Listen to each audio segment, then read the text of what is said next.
Deputy Speaker.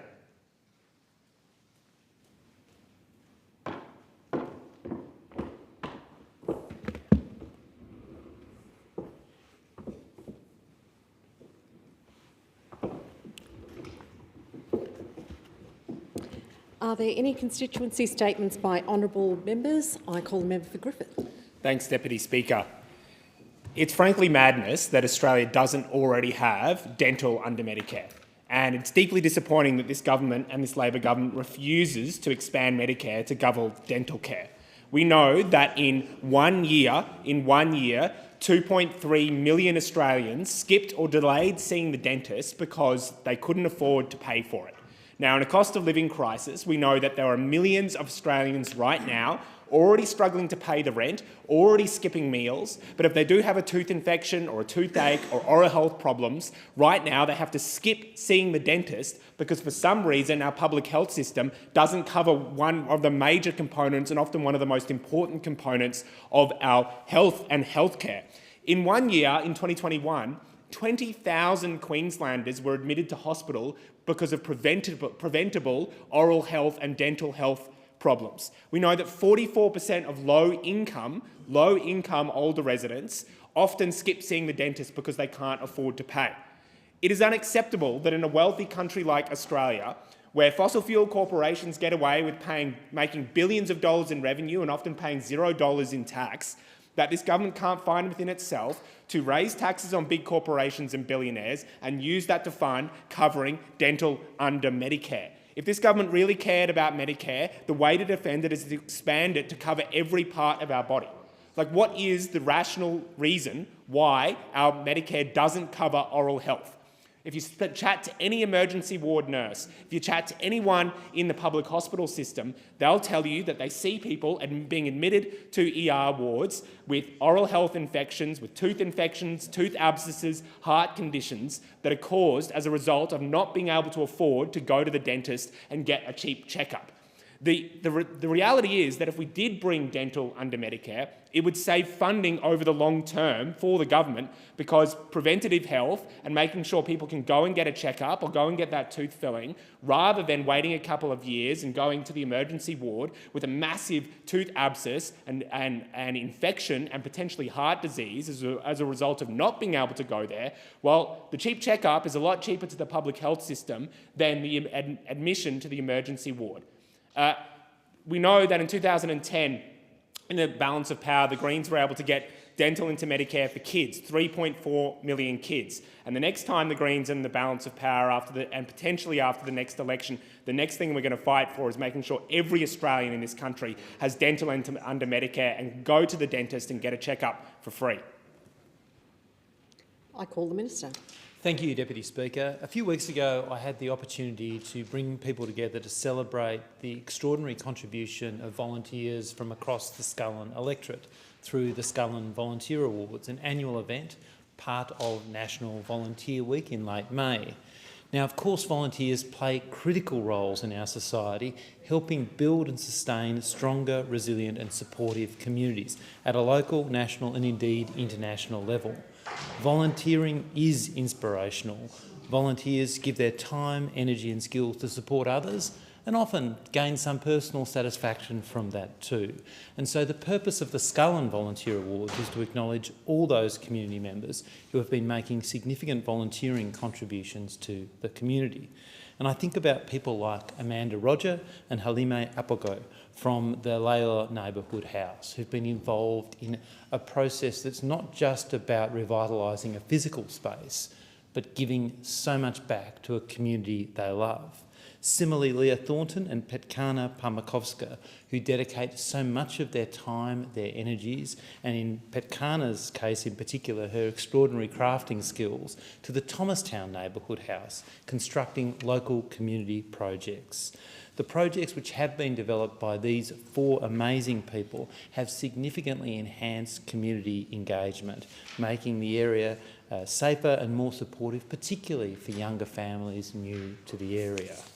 Now, These are four of many, and I want to also recognise what a privilege it was to meet Tyson Taylor, a man who served in Afghanistan, who has since been involved in so many activities, caring for the sick, responding to the Queensland floods, the Victorian bushfires, and also his involvement in the COVID response. And for the last 2 years, Tyson has volunteered as an honorary governor at the Shrine of Remembrance, teaching children and the wider community about the sacrifice of our veterans, whilst also delivering important services.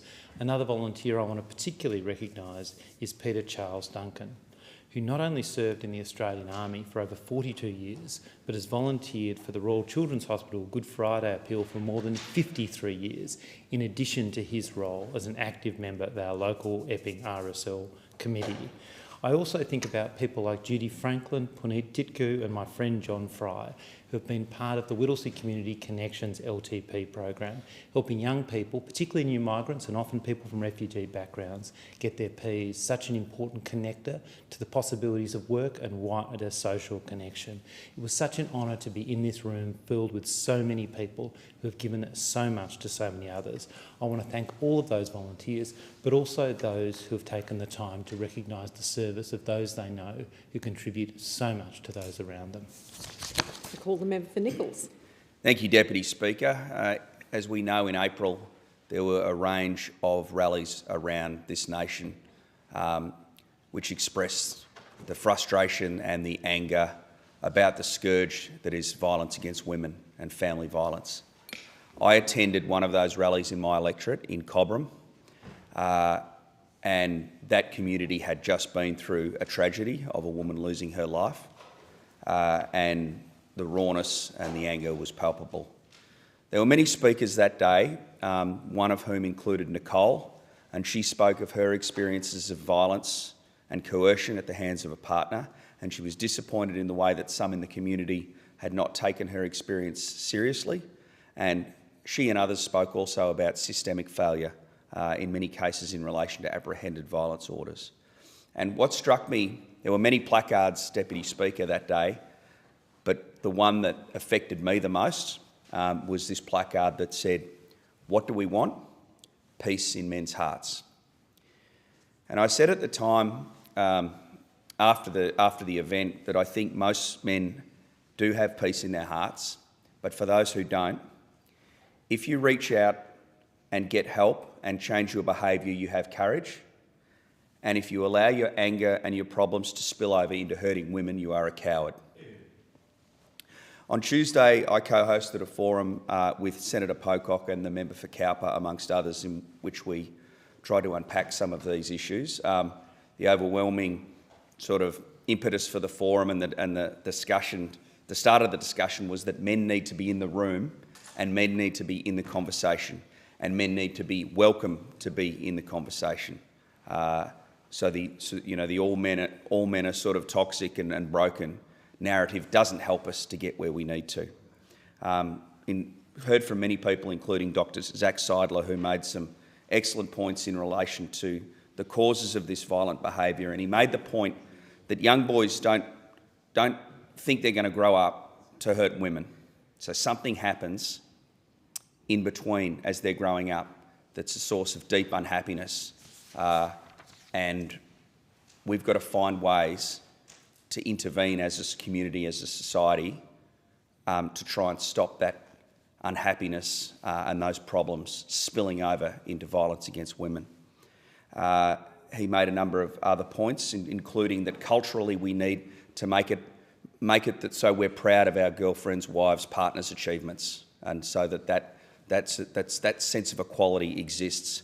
And the member for Cowper came up with some excellent examples of intervention programs in Indonesia and a compulsory part of the curriculum that talks about respectful relationships. I think we should look at doing that here. Thank you, Deputy Speaker. I call the Attorney-General. Thank you, Deputy Speaker. I rise today to celebrate a remarkable young woman, Kimber Wall, who lives in my electorate of Isaacs. Kimber, at 34 years old, lives with Down syndrome. Yet this does not define her. Kimber stands as a powerful reminder of what we can accomplish when we look beyond labels and focus on potential, determination and passion. From an early age, Kimber's life has been filled with music and performance. At just 7 years old, she broke new ground by becoming the first young person in Australia with Down syndrome to feature in an advertising campaign for a national retailer, Target. And for the past 8 years, Kimber has been a member of the BAM All-Stars, an extraordinary arts group where individuals with additional needs can shine as performers. Through BAM, Kimber has showcased her acting, singing and dancing talents at iconic Melbourne events. She's performed at the Melbourne Zoo, Werribee Park Zoo, the St Kilda Festival, Fashion Week in Bendigo and Google HQ. I'll also highlight her extraordinary performances at Government House during Australia Day celebrations. And true to her unyielding, blissful spirit, she shared much-needed dance tips with the then Victorian Governor, Linda Dessau AC. Her story, as shared in this brief speech today, becomes even more remarkable. In 2023, Kimber starred in a short film produced by BAM called The Healer that was later entered into the Focus on Ability Film Festival. The festival highlights short films about people with special needs and reaches audiences in 43 countries. Kimber and her co-star were nominated for Best Actor and were announced as joint winners. The Healer also won Best Film. Kimber delivered a fantastic acceptance speech to a capacity audience in Sydney, proudly representing BAM. However, Kimber is most proud of her long involvement with the Chelsea SES in my electorate of Isaacs. She served as the official SES ambassador, and her father, Phil, has been a dedicated volunteer for over 2 decades. But of course, there's more to this story. In April 2022, Kimber embarked on a groundbreaking adventure. She became one of the first individuals with Down syndrome to be a fully fledged Victoria State Emergency Service member. Having completed her training as a crew member supervised, she also contributes to the community engagement, fundraising and awareness team. Kimber deservedly wears the SES orange uniform with immense pride. Kimber's motto is, "I love my life." It reflects her resolve, optimism and determination to change impossibilities to possibilities. A division has been called for in the House. The proceedings are suspended to enable honourable members to attend the division. The proceedings will resume when the Chair of the Federation Chamber is resumed at the conclusion of the division or subsequent divisions.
I call the Attorney-General in continuation.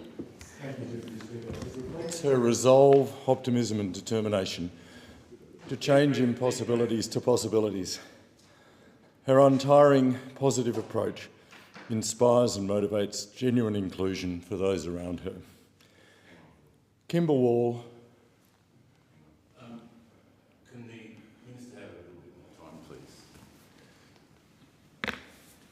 Yeah. Oh, well, I thank the member for his consideration, but I'm fine. Kimber Wall reflects the best of us. Her story is a powerful reminder of the extraordinary things that can be achieved when we refuse to be defined by limitations. She sees what is possible where others do not. To you, Kimber, I express my heartfelt gratitude for all that you do. Your remarkable achievements and contributions to our community have and will continue to transcend any perceived limitations. Thank you. I call the member for Herbert. One of the key commitments I made before being elected to this House was $200 million in funding for the Haughton Pipeline Stage 2. That funding was contingent on a business case, something that was publicly ridiculed by the then Mayor, Jenny Hill, her Labor team Hill councillors, the 3 Townsville-based Labor MPs and the Labor state government. Today, it is the biggest disaster of public works project in the history of our city. Almost 10 years ago, Townsville's main water source, the Ross River Dam, reached dangerous lows of 14%. A water security task force was set up and determined a new pipeline should be built to pump water from the Burdekin Dam. Stage 1 received funding, support and was completed in 2020. Yet not a single drop of water has flown through it. That's because in 2019, the federal coalition committed a further $200 million for Stage 2 of the project, which would take the pipeline from halfway to the Burdekin to all the way. Building Stage 2 immediately after Stage 1 was supposed to save tens of millions of dollars. Unfortunately, Labor Mayor Jenny Hill and the state Labor government decided to politic and refused to accept the federal funding, based on a lie about the funding's potential effect of Queensland's GST allocation. They had a bells and whistles press conference to announce they'd fund the project without federal funds. 12 months later, it was announced the disastrous decision had led to lengthening delays and a $79 million cost blowout to be footed by Townsville ratepayers. Now, 3 years later, the maladministration of ratepayer funds is far worse than anyone ever imagined. 2 weeks ago, I wrote to Townsville's acting mayor and former Team Hill councillor Paul Jacob to provide me with an urgent briefing on the project. The silence has been deafening, with not even a mention in the council budget last week. Several whistleblowers from Townsville City Council have now taken matters into their own hands and contacted me with information. That includes evidence of a council document which shows our community has been lied to. The information provided to me shows a project cost increase from $179.6 million to over $420 million, more than 133%, as well as a project completion blowout of more than 4 years. The key reason for this disastrous disgrace is identified as the refusal from Team Labor to accept federal funding when it was offered. Adding further insult to injury, I also understand a costly consultant has now been on the books for almost 2 years to identify ways to mop up Labor's disastrous mess, which includes putting out the begging bowl to Queensland and federal governments for an additional $146 million. I urgently call on Townsville City Councillors, state Labor MPs and state Labor government to explain to the people of Townsville why they should not resign immediately and a full investigation be conducted. I call the member for Adelaide. Thank you, Deputy Speaker. And Deputy Speaker, I rise today and I'm very pleased to speak about a visit I made to a very special residential aged care community in my electorate. And this aged care community is called Moreland Court, which is operated by the RSL Care at Angle Park in the federal seat of Adelaide. RSL Care South Australia is a proud, not-for-profit charitable care provider that has served the ex-service and wider community of South Australia for over 100 years, celebrating its official centenary in 2015. The organisation offers a number of accommodation and support options for residential aged care, retirement living and affordable housing for all South Australians with various locations throughout South Australia. A few weeks ago, Deputy Speaker, I had the honour and pleasure of visiting Moreland Court on the 19th of June and had a tour of the premises and spoke to some of the residents, the staff, and they had organised a morning tea with the residents, the majority of whom were, of course, veterans and family members of veterans from World War II, in fact, and the Korean War, as well as an increasing cohort of Vietnam veterans who are now entering residential aged care, which is a challenge that the sector in the Department of Veterans Affairs is working on due to the need to transition a new generation of veterans into aged care in a supported manner. And we know that those people that served in Vietnam and Vietnam veterans are reaching that age now in their 70s onwards that will require care, residential aged care. So the CEO of the RSL Care, a former Australian Army East Timor veteran, Nathan Kling, he also praised the efforts of Minister Keogh in this regard, the Minister for Veteran Affairs. They've been talking about this particular issue. And while at Moreland Court, I was proud to present Nathan and the residents with a flag that was flown in the House of Representatives. I was also able to announce $7,841 for the Saluting Their Services commemorative grant, which the Minister for Veteran Affairs, Minister Keogh, had approved. And that money will be used to install, Deputy Speaker, military memorabilia, display cabinets, and they showed me the area where it was going to go up for the veterans to be able to have a fantastic display area. And I'd like to thank Nathan and Markella Bolimos, Wellbeing Coordinator, and the RSL Care team for the tremendous work they do to support our veterans in South Australia.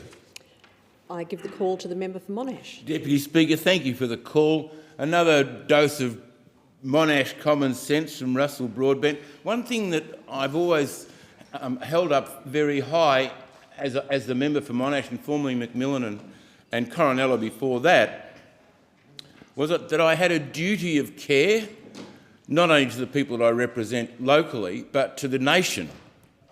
We, as parliamentary representatives, I think come in here, and I have the greatest respect for every member of Parliament that comes into this place with a view to putting Australians first in the best interests and a duty of care towards those.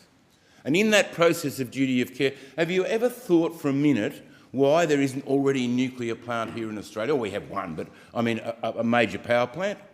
One very good reason, because we have an abundance of natural resources in coal and gas. And how dare it be written in one of the newspapers that I read on the weekend that coal is the cheapest form of electricity. And it powerfully grew the Hunter Valley, it powerfully grew Latrobe Valley, that gave Victoria the abundance of cheap power. We have so much gas underground in Victoria, it's nearly bubbling to the top by itself. But there's a moratorium in Victoria that says we lack common sense. We are going to cut both our hands off in regards to energy. So we can't use these amazing natural resources that we have. If we don't address it and have this duty of care towards the Australian people, we are going to end up having what they call, not brownouts, but we're running out of power in some spots, so we just switch off Bendigo for a while. Or we take the biggest business we can find and tell them you're going to have to curtail what you're using at the moment. We're going to have to cut your gas down for a while, so you won't be able to operate that day. Can you agree with that? I love to speak in the moment because my wife had a day this week without power and she went through all the issues. But I said, look, I've got this fantastic battery boiler that'll you can put onto the car, 6-volt battery, put it in and boil yourself a cup of coffee. Well, it worked, but it took an hour and a half to boil. I mean, there are restrictions on other alternative methods of getting something boiled. And electricity is when we boil water and put it through. And what's the damning part?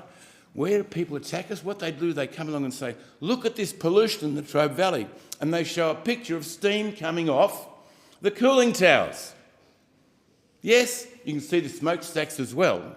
But what we need to do desperately is make sure that those coal-fired power plants in and around my electorate are still there and pumping away. We've got to put energy and exercise into looking after those power plants. I call the Minister. Thank you, Deputy Speaker, and I'm pleased to update the House on the latest commitment from the Albanese Labor government to strengthen Medicare and improve the health outcomes of people in my community. Last month, I was pleased to have the Minister for Health and Aged Care, Mark Butler, visiting the Shortland electorate, where he spoke with local GPs, pharmacists, healthcare workers and aged care workers and residents. While he was in the Hunter, Mark Butler announced that the Albanese Labor government would establish a new Medicare urgent care clinic to service Lake Macquarie and Newcastle, taking pressure off John Hunter Hospital's emergency department. Almost 40% of presentations to the Johns ED are for non-urgent and semi-urgent cases. In other words, cases where patients do need to see a doctor but don't necessarily need to go to a hospital emergency department. That's where the Newcastle Lake Macquarie Medicare Urgent Care Clinic will help out. It will be open for extended hours, 7 days a week, providing care for urgent, non-life-threatening issues. No appointments are required and patients will be fully bulk billed. Let me repeat that, fully bulk billed. The aim is for the new Medicare Urgent Care Clinic to be up and running in the next 6 to 12 months. I know this new clinic will make a big difference for the Hunter, just like the Lake Haven Medicare Urgent Care Clinic has for the Northern Central Coast. That clinic opened in December last year and is now seeing on average just under 300 patients per week, relieving pressure on Belmont and Wyong Hospital's emergency departments. That's right, 300 fewer visits to emergency departments, completely bulk billed at Lake Haven. Importantly, the Newcastle Lake Macquarie Medicare Urgent Care Clinic will work in conjunction with the Hunter's GP Access After Hours service, which the Albanese government saved and fully restored with $28.7 million in funding after it was cut by the Coalition. This was a critical election promise I took to the last election, and I'm delighted to see it fulfilled and a much-loved Hunter institution saved and renewed. Deputy Speaker, Labor created Medicare, and after a decade of cuts and neglect from the Liberals and National parties, the Albanese Labor government has been working hard over the last 2 years to restore and strengthen the Medicare system. As well as investing in the Medicare urgent care clinics and saving the Hunter's GP Access After Hours service, we've increased the number of GPs working in the Hunter and Central Coast by allowing overseas trained doctors and Commonwealth bonded doctors to practice there. We've tripled the bulk billing incentive for GPs, the biggest investment ever in bulk billing, and we've frozen the cost of medicines on the PBS. I know there's more work to do, but I'm proud to be part of the Albanese Labor government, which is working hard to deliver better health care for people in my community. I call the member for Moncrieff. Well, for many young people, traditional education just doesn't fit, and as a result, they become disengaged and sometimes lost. In June, I had the great privilege to visit ESWAV, an organisation that offers alternative learning through a 10-week Big Brother program for youth aged 16 to 24 with my Gold Coast colleagues, my very good friends, the member for Fadden, who's here in the chamber, and the member for Ford. It was truly one of the more emotional and moving youth visits that I have experienced. Surrounded by genuine love and support, ESWAV programs target disengaged youth to give them a sense of belonging and purpose while they work through their trauma and reconnect with their community.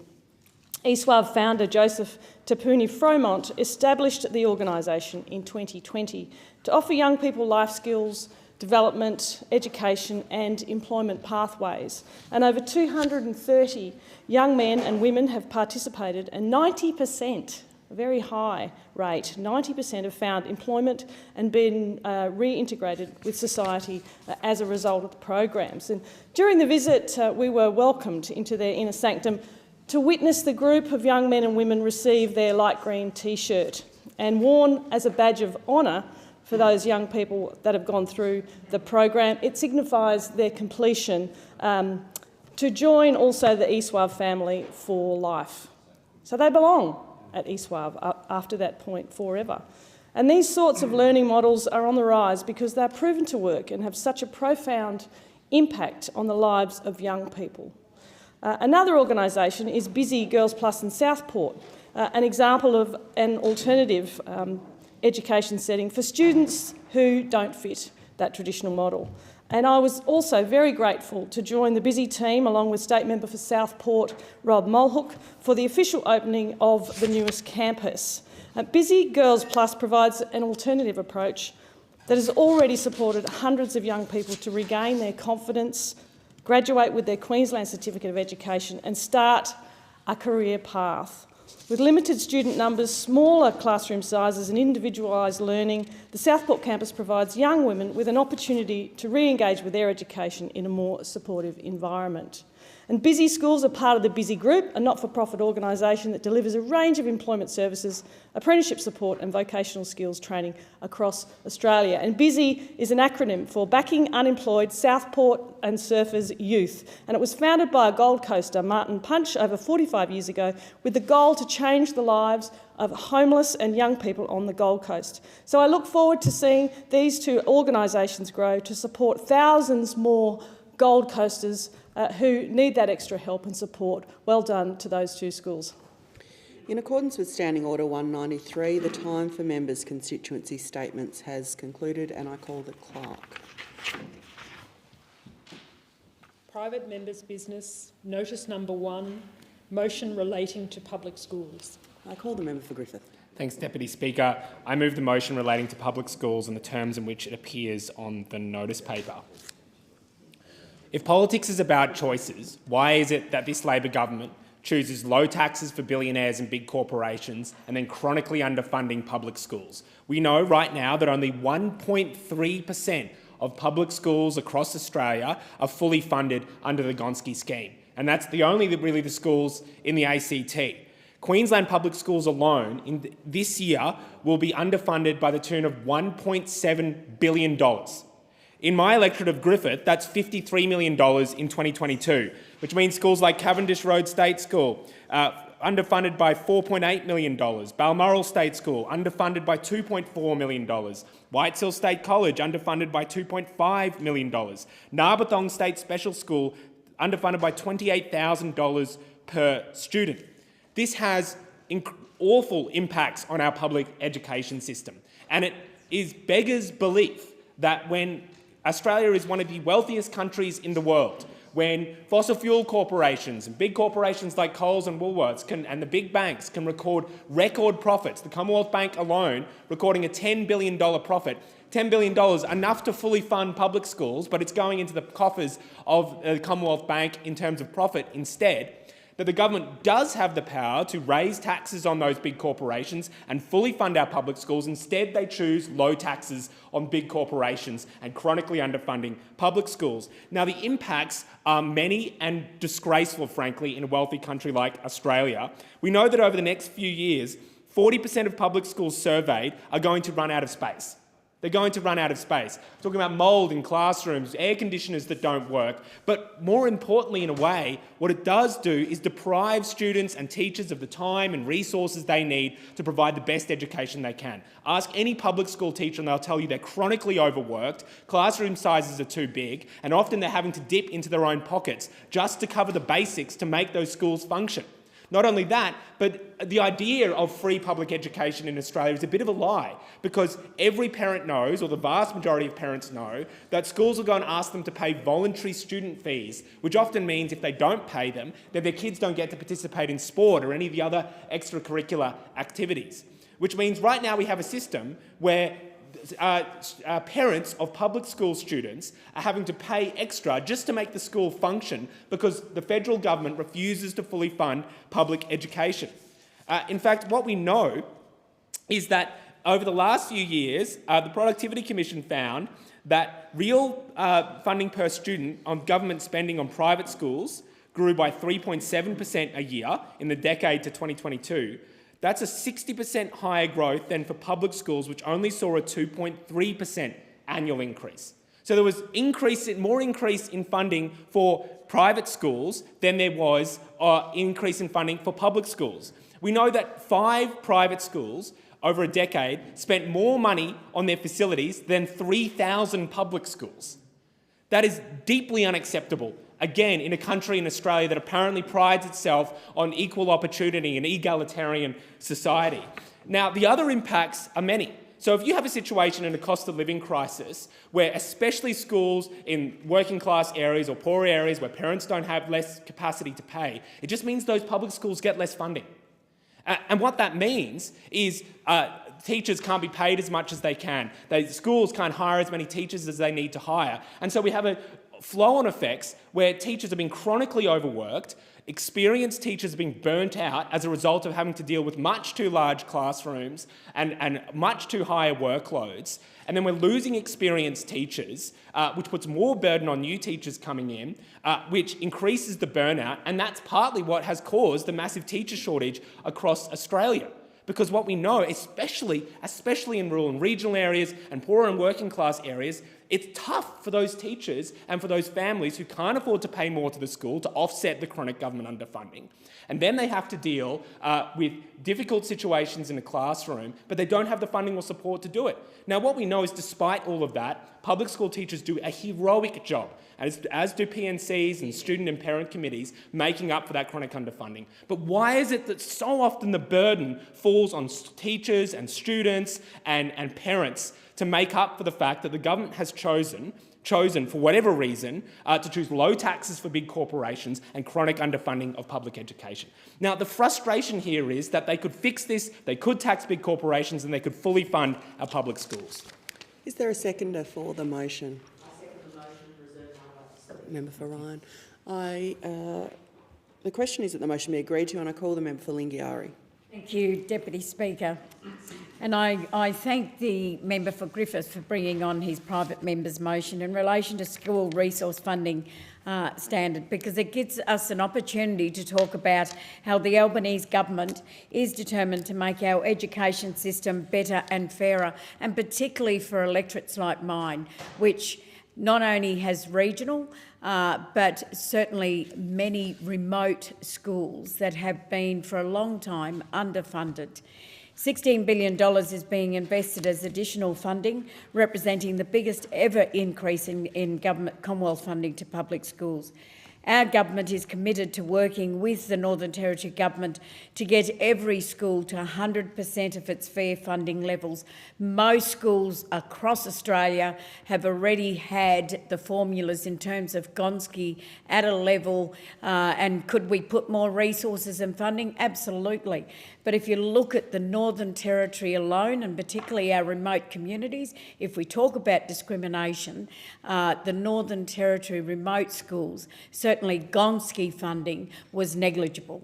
And we had, and I'm pleased that we have a government, and to be part of a government that is looking at lifting those levels so that we can target those schools to try and get better outcomes in terms of attendance and giving a lot of those Aboriginal kids in remote communities a future and a hope for a future.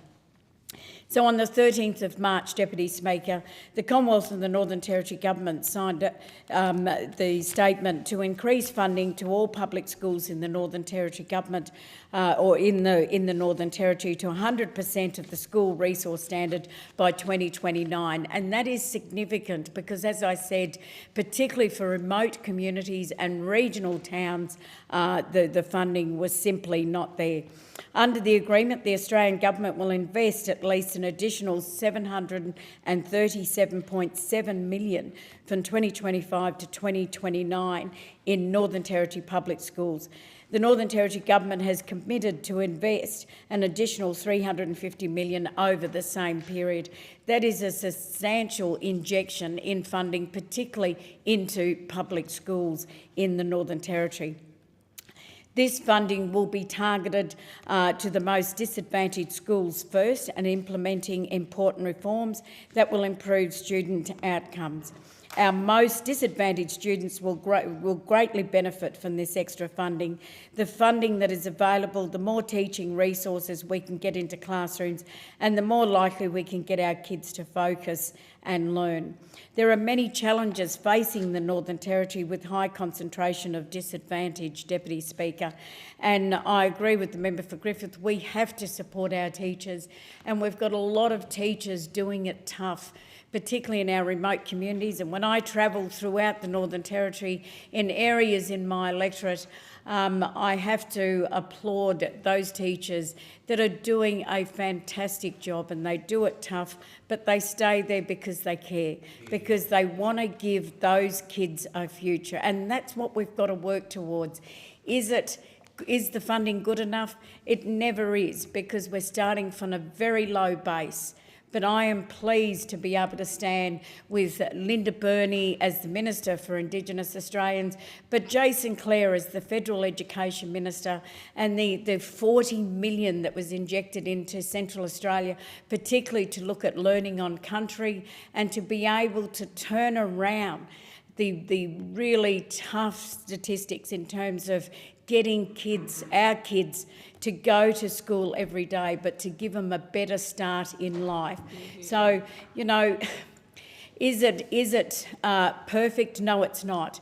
But it is a start, and I think that it is important to recognise that finally there is a government that cares, that does want better outcomes for particularly Aboriginal kids in remote communities, so that we can give them hope and a better future through an education system that is going to be inclusive for them, because the education system to date has been exclusive it has not included our kids. And I think that this extra funding, the better resourcing, the infrastructure, the support to teachers and to families means better outcomes for those kids and for their future. The question is that the motion be agreed to, and I call the member for Ryan. Thank you, Deputy Speaker. Public schools are in crisis in this country. Only 1.3% of public schools nationally receive their full schooling resource standard funding. Meanwhile, 98% of private schools are currently overfunded. This federal government spends more money on private schools than on public.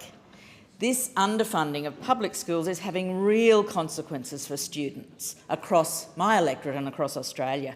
Ryan has a relatively high proportion of school students attending public schools, and these are excellent schools with fantastic teachers, but they're not being funded to keep up. We have the numbers, we have the real numbers on the funding shortfall. We know how much each school falls short of the schooling resource standard. Ashgrove State School, $1.7 million funding shortfall. Kenmore South State School, $2.5 million funding shortfall. Ferny Grove State High School, $5.3 million funding shortfall. The Gap State School, $1.5 million funding shortfall. Mitchelton Special School, $1 million funding shortfall, almost $12,000 per student. Ironside State School, $2.3 million funding shortfall, and the biggest funding shortfall is at Indooroopilly State High School. Indooroopilly State High School is underfunded by a whopping $6.3 million, and this has had a drastic consequence on the school and the students. Students queue for the bathroom for the whole lunch break because there aren't enough toilets. Some students haven't ever seen the inside of a science lab because there aren't enough specialised classrooms. They've lost their student support space. Huge parts of their oval has been lost to demountables. They almost had to forgo a library entirely to make room for more classrooms. Fortunately, we managed to stop the loss of the library thanks to the great work of the PNC, assisted by State Member for Maywa, Michael Berkman, and my office. This achieved just a few extra demountables, a stopgap that will not last. The state Labor government has callously refused to commit to any new classrooms. It's beyond shameful, Deputy Speaker, that our community has had to beg for the bare minimum, somewhere for the kids to sit for class, to beg for extra temporary classrooms. Meanwhile, private schools are raking in cash from the government and building elaborate drama theatres, state-of-the-art science labs, Olympic swimming pools and the like. Private schools spend more than double the amount per student than public schools on infrastructure, and the government will hand out a further $2.7 billion over the next decade, while public schools will get nothing. The way we fund public schools in Australia is utterly broken.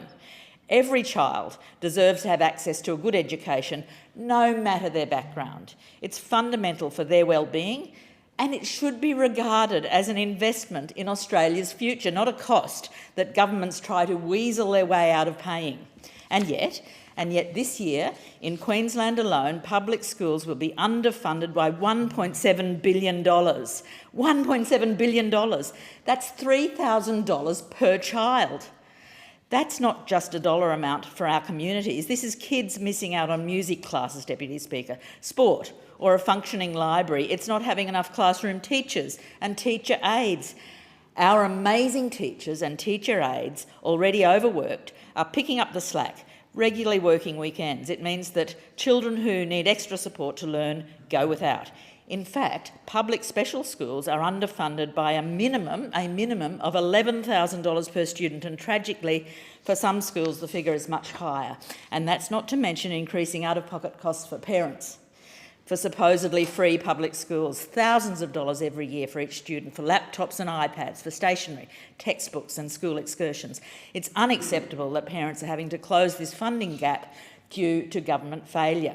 This federal government refuses to increase its meagre investment in public schools, but the money's there. They're bragging about an $18 billion budget surplus. They're spending tens of billions every year on fossil fuel subsidies that make the climate crisis worse, and investor tax concessions that make the housing crisis worse. They're forecasting almost $500 billion on nuclear submarines, and yet our children are forced to learn in overcrowded classrooms, in overcrowded schools, without access to basic facilities. It's utterly shameful. The question is that the motion be agreed to, and I call the member for Pearce. Thank you, Deputy Speaker. Today I stand before you to share a vision that will shape the future of our nation, a vision of an education system that is not only better but fairer for all students, regardless of their background or circumstances. The Albanese Labor government is determined to transform our education system, ensuring that every child has the opportunity to succeed. Our commitment to education is demonstrated by our pledge of an unprecedented $16 billion in additional funding for public schools. The Albanese Labor government is working closely with states and territories to bring every school to 100% of its fair funding level through the Better and Fairer Schools Agreement. In collaboration, we can ensure that every student, regardless of where they live, receives the support they need to thrive. As our Federal Minister for Education has emphasised, funding is critical, but so is what it is spent on. The Better and Fairer Schools Agreement will tie funding to reforms designed to improve student outcomes, making sure that every dollar spent has a meaningful impact. I thank the member for Griffith for raising public school infrastructure, and I reiterate, in addition to this substantial funding increase, the Albanese Labor government is also investing more than $284 million for school infrastructure through the Schools Upgrade Fund. This investment will create better learning environments. Order. Division has been called for in the House. The proceedings are suspended to enable honourable members to attend the division, and the proceedings will resume when the Chair of the Federation Chamber is resumed at the conclusion of the division or subsequent divisions.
question is that the motion be agreed to, and I call the member for Pearce in continuation. Thank you, Deputy Speaker. And I reiterate, in addition to the substantial funding increase, the Albanese Labour government is also investing more than $284 million for school infrastructure through the Schools Upgrade Fund. This investment will create better learning environments, ensuring our schools have the facilities they need to support student success. In 2024, Commonwealth funding for education has grown from $27.8 billion to $29.2 billion, a 4.9% increase from 2023, specifically for public schools. This includes a rise from $10.8 billion to $11.3 billion. These numbers reflect our unwavering commitment to ensure that every student has access to quality education. Currently, we are negotiating the Better and Fairer Schools Agreement with states and territories. This agreement is a crucial opportunity to ensure that Commonwealth funding is tied to meaningful reforms. As Minister Clare has pointed out, almost every new job created in today's world will require students to finish school and pursue further education. This is why the Albanese Labour government is determined to support students from all backgrounds, helping them to catch up, keep up and stay in school. When it comes to increasing funding for public schools, we have $16 billion on the table. Unlike others who might prefer a blank cheque approach, we are focused on funding the most disadvantaged schools first and tying that funding to effective reforms. These reforms will help students catch up, keep up and complete their education, and education ministers have agreed that the Better and Fairer Schools Agreement will prioritise 3 key areas: equity and excellence, wellbeing for learning and engagement, and a strong, sustainable workforce. Ensuring every student has the opportunity to fulfil their potential is not only beneficial for them, but also for our country. By tying funding to reform, we can make our education system better and fairer, closing the education gap in the process. This is not just an investment in education, it is an investment in the future of our nation. We are making significant progress towards our commitment to achieving 100% fair funding for every school. The Western Australian and Northern Territory governments have already signed statements of intent to reach this goal. For Western Australia, this means an additional $774.4 million in public school funding from 2025 to 2029, ensuring that the most disadvantaged schools are fully funded first. By 2026, every child in Western Australia will attend a fully funded school. Similarly, the Federal and Northern Territory governments have agreed to increase funding for all public schools in the Northern Territory to 100% of the school resource standard by 2029. The Australian Government will invest an additional $73.7 million for 2025 to 2029, with the Northern Territory Government contributing at least an additional $350 million. This agreement prioritises the most disadvantaged schools, increasing the Commonwealth share of funding from 20% to 40% by 2029. The Coalition's legacy in education has been one of widening gaps and decline outcomes. The Productivity Commission found that under the Coalition Schools Agreement, the equity gap in schools widened significantly. Disadvantaged schools students were 3 times more likely to fall behind, with 86,000 students not meeting basic literacy or numeracy standards. Attendance rates fell, high school completion rates declined, teacher shortages worsened, and the gap between advantaged and disadvantaged students grew. Deputy Speaker, our vision is clear. By working together and committing to these reforms, the government, educators, parents and the community can make our education system better and fairer. Thank you. The time allotted for this debate has expired. The debate is adjourned and the resumption of the debate will be made an order of the day for the next sitting, and I call the clerk. Private members' business, notice number 2, motion relating to housing. I call the member for McNamara. Thank you, Acting Speaker. I move the motion relating to housing in the terms in which it appears on the notice paper. Well, there probably isn't a greater challenge that governments right across the country face than making sure that there are enough homes being built for the Australian people than what we face right now. Right across the country, there are a reduction in the number of homes that are in the pipeline for approvals, for the construction pipeline, for planning approvals. This is seeing huge pressures placed on the spectrum across the housing sector. And it is a spectrum. If you don't have enough homes to make homes affordable for those who want to buy a home, Acting Speaker, then it's going to push more people into the rental market. More people into the rental market without more homes being built pushes up the price of rents. It's what we've seen in my electorate over the last few years. Is there have been post-COVID, once there has been a return to the usual levels of migration and population growth, we have seen huge pressures in the rental market, and it has also seen across the parts of Melbourne rent rises of 20%, 30%, 40%. It's put huge pressure on people being able to afford their rent. It has stabilised a little bit, but people are still facing rent increases, and it is something that we are very conscious of.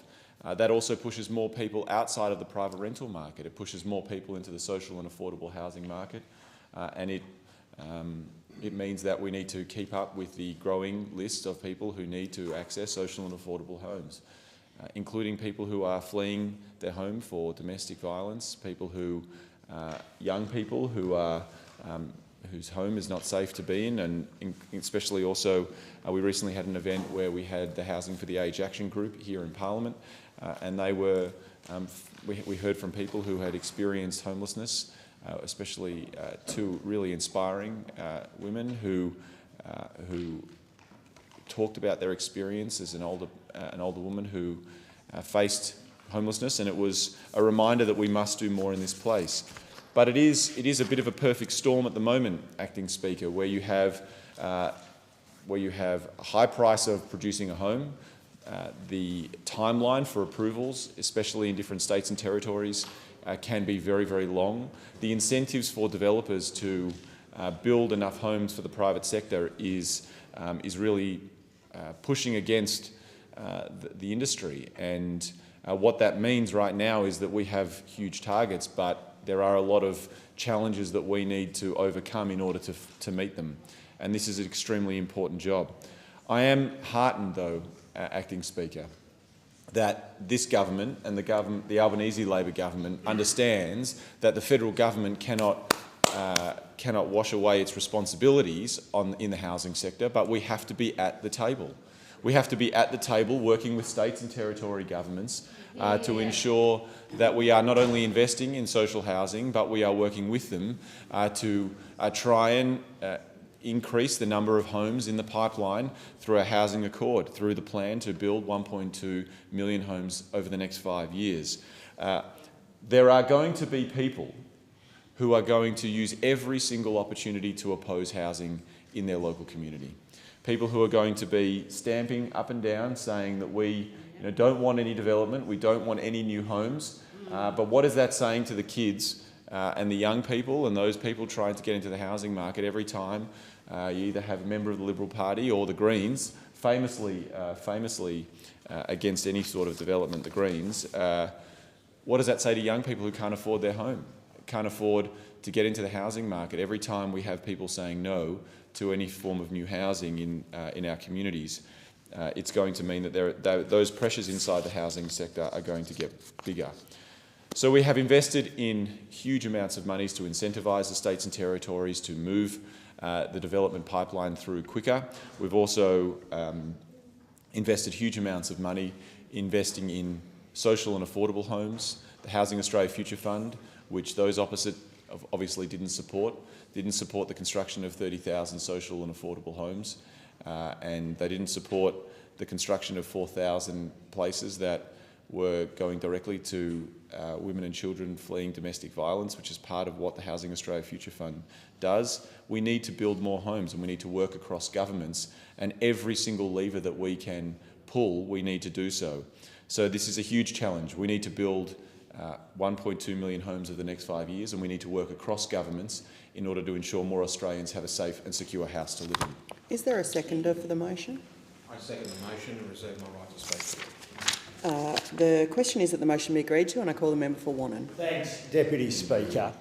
And today we see that great Australian dream that every young Australian wants of wanting to own their own home slipping further and further away under the incompetence of this Labor government.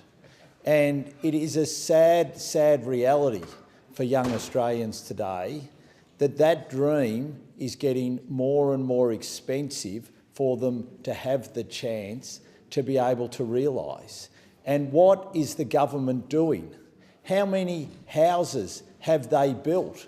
I mean, we had the Prime Minister in question time yesterday or the day before saying across the table, "I don't build homes, mate." No, you mightn't build homes, but you should be facilitating the building of homes.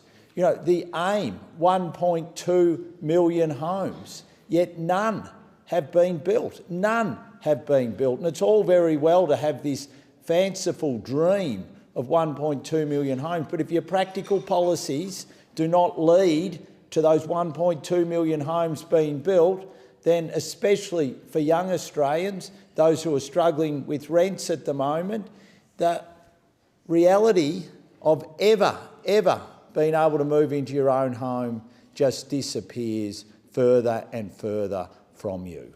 And that is why we want the government to look at what we successfully did when we were in government. We actually got homes being built through a number of ways. And those opposite can frown. Look at the facts. We actually did. We had more homes built under us, especially in the last 3 to 4 years, than had been built decades before, because we had policies which actually meant that people were incentivised to build and build and build and build and build. Yet what has happened since the Albanese Labor government got in? They changed those policy settings.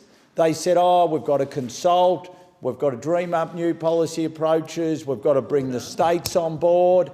And what's the reality? Not one single home has been built. A division has been called for in the House and the proceedings are suspended to enable honourable members to attend the division. The proceedings will resume when the Chair of the Federation Chamber is resumed at the conclusion of the division or subsequent divisions.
Thank you, and I give the call back to the member for Wannon. Thanks, Deputy Speaker. And as I was saying, in 2021 we had record levels of first home buyers. We had higher numbers of home builds. We had higher approvals and significantly lower rent. So the sad reality is that the government's approach is not working, because all of those key indices are down and they are getting worse. And what is exacerbating this problem is not only are their failed housing policies not working, but in 2023 we saw 547,000 people come to this country.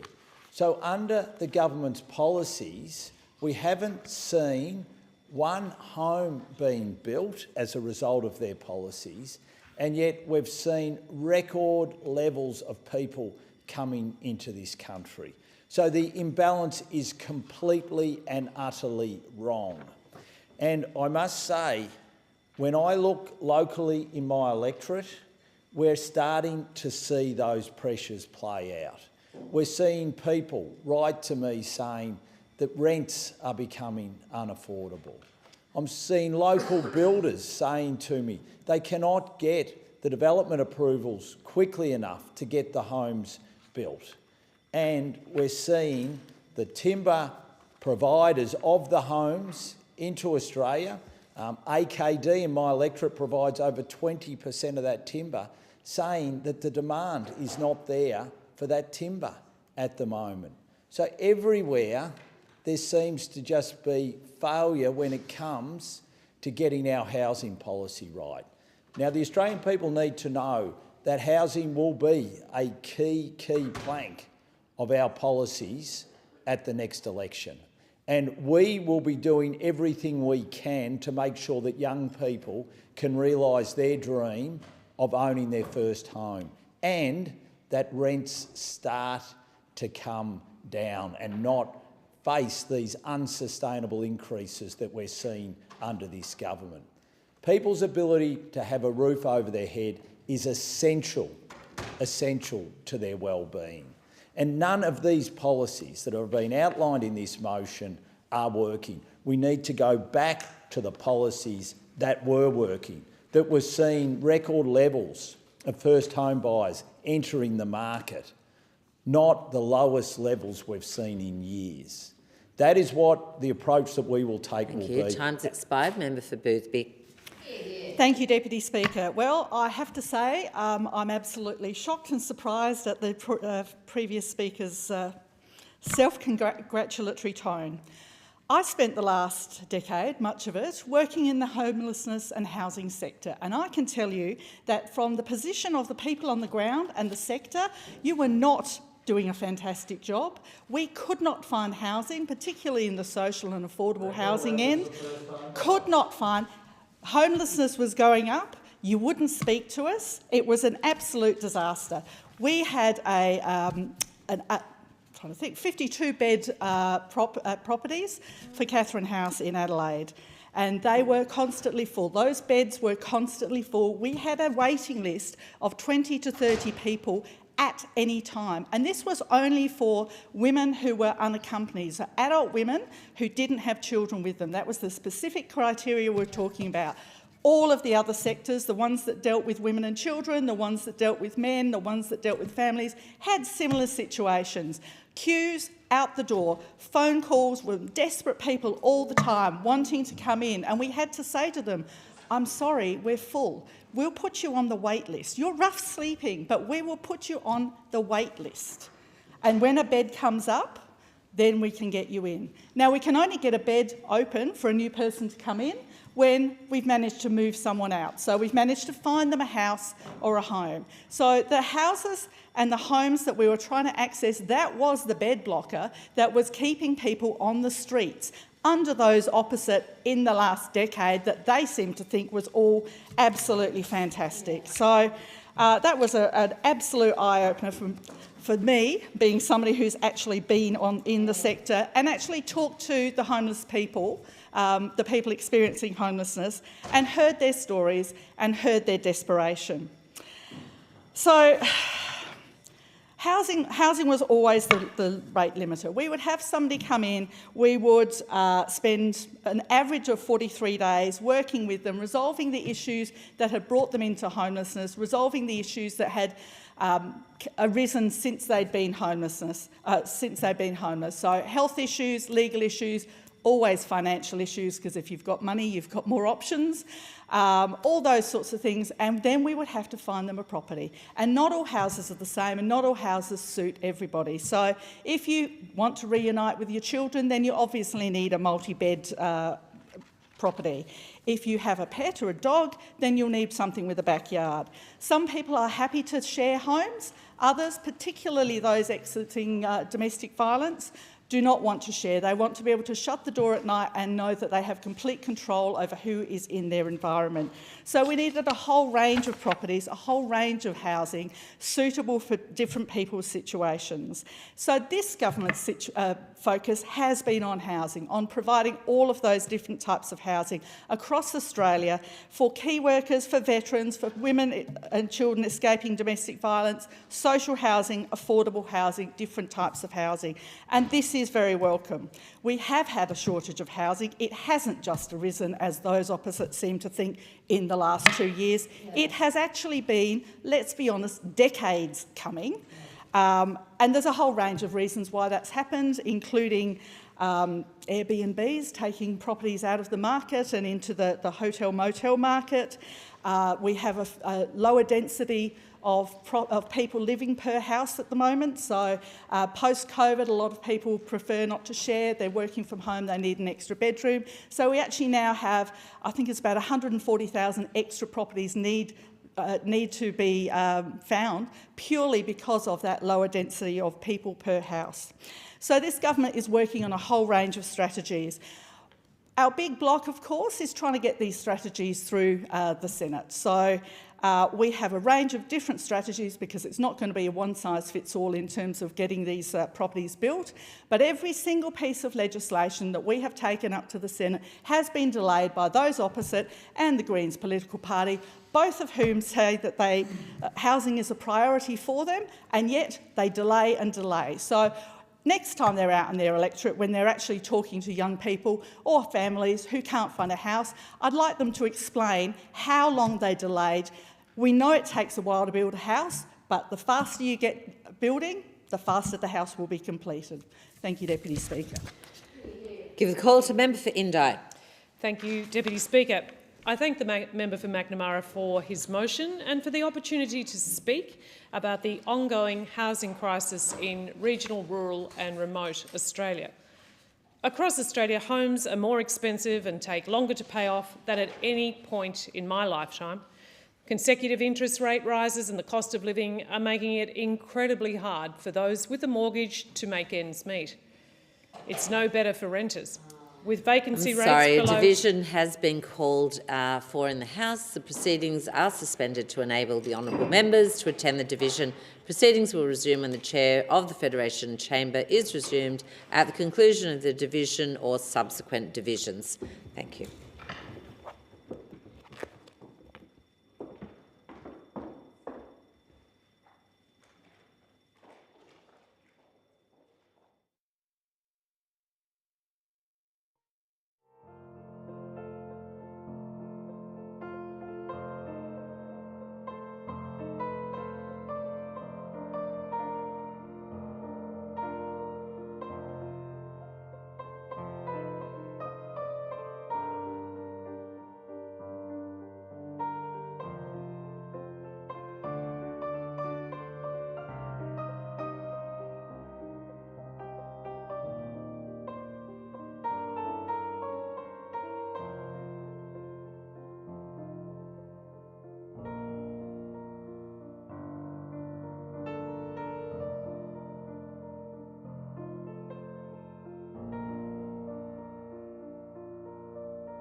Thank you, and I'll give the call in continuation to the member for Indi. Thank you, Deputy Speaker. It's no better for renters. With vacancy rates below 1% in North East Victoria, those without a home have little chance of finding one. Even if people can find a home to rent, many can't afford them, with rents in the North East increasing by more than 10% in the past year and almost 30% since 2021. That's not Melbourne, that's not Sydney, that's regional Victoria. What's happening in my electorate is happening right across Australia. People in three-bedroom homes are being pushed into units, people in units are being pushed into caravan parks, and people in the caravan parks are being pushed into tents along the rivers. Homelessness is at a level I've not seen in my decades of living in North East Victoria. And it wasn't always like this. A home used to be affordable for the average worker. We provided decent and secure social housing for those doing it tough. It was a system where it didn't take a lifetime to pay off a mortgage and where your access to the bank of mum and dad didn't determine your chances of buying a home. Unfortunately, years, decades of policy dysfunction mean there are no quick fix solutions. Despite the need for coordinated funding across all levels of government, I worry that this government is too focused on the major cities. The opposition, meanwhile, is more focused on raiding Australian superannuation savings than putting forward credible alternative policies on regional housing. Because at its core, this is an issue of supply. I know this because I listen to housing experts, I talk to local governments, and I see what's happening in the towns right across my electorate of Indi. I'm not in this place to play political games. I'm here to find solutions that benefit the people who elected me as their independent representative. What I hear time and time again is that we need to build more homes, not just any homes, but more affordable homes, homes close to where people live, work and play. We need to build homes that are energy efficient and that work to lower household bills every day.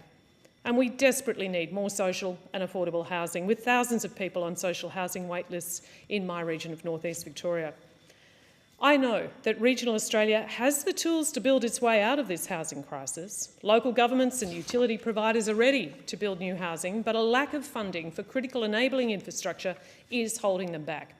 Without more funding for improved sewerage, water connections, utilities connections, towns simply can't build the houses to meet the demand. And that's why I welcome the government's housing support program, which will fund the critical enabling infrastructure I'm calling for. But I'm worried, Deputy Speaker, that regional Australia won't see its fair share of this funding, with $1 billion out of the $1.5 billion program going directly to state and territory governments. We have no visibility about how this money will be spent and no guarantee that local governments in electorates like mine will benefit. We also need more funding overall. My proposal for a regional housing infrastructure fund shows that the regions alone require up to $2 billion, but the government has only invested $1.5 billion right across the entire nation.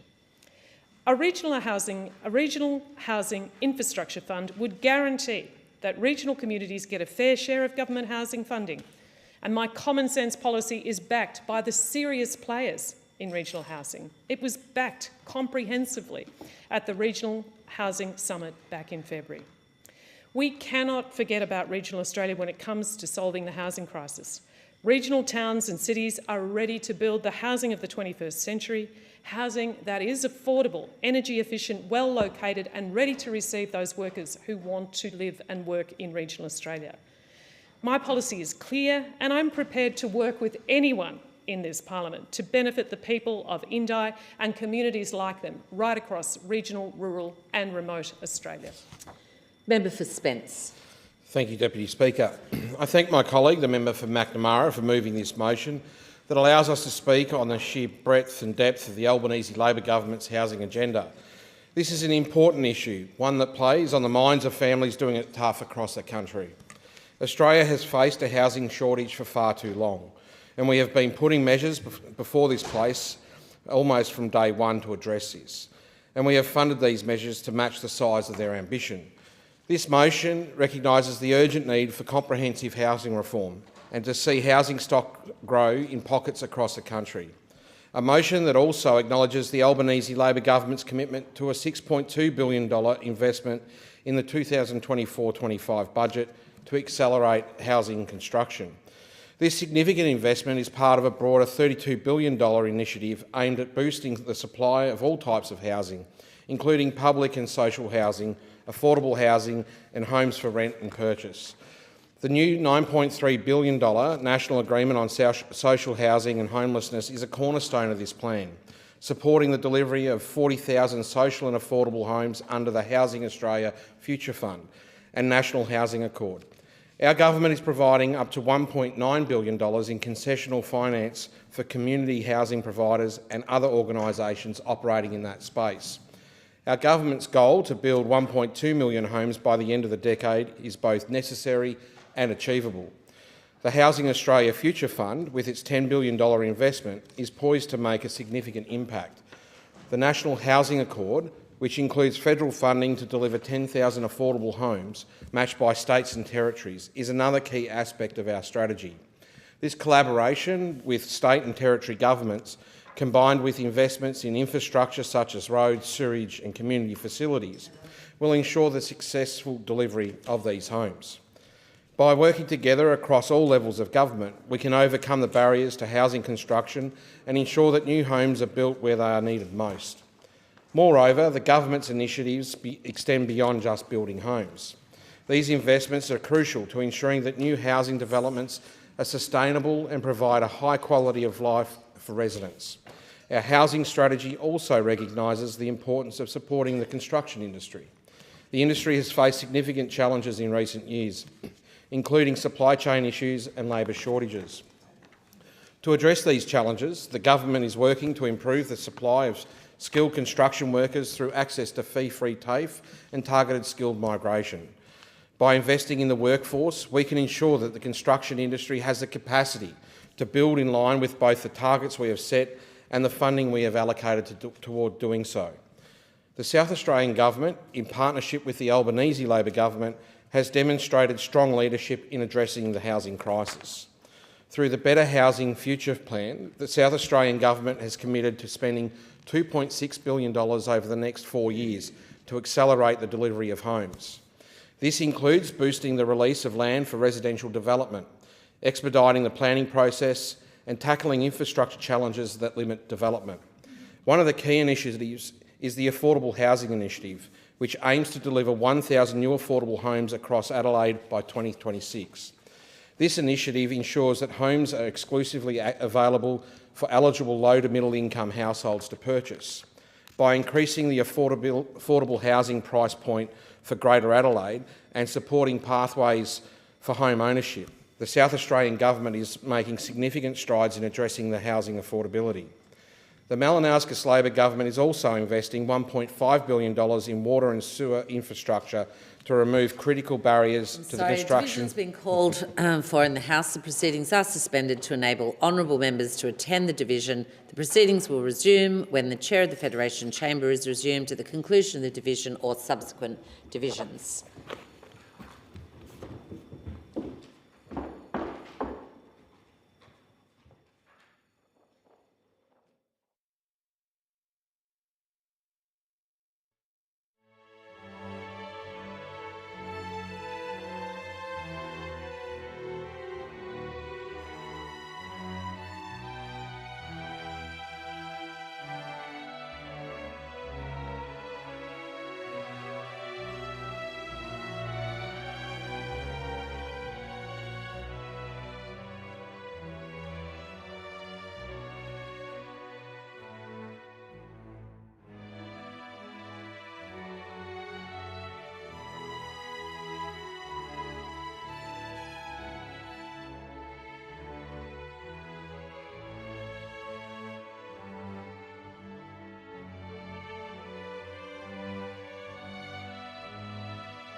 Okay, so we're back to the question being that the motion be agreed to, and in continuation I give the call to the member for Spence. This includes an unprecedented $1.2 billion over the next 4 years to expand the water and sewer network to greenfield development sites in Adelaide's northern growth front, which is expected to unlock a potential 40,000 new allotments.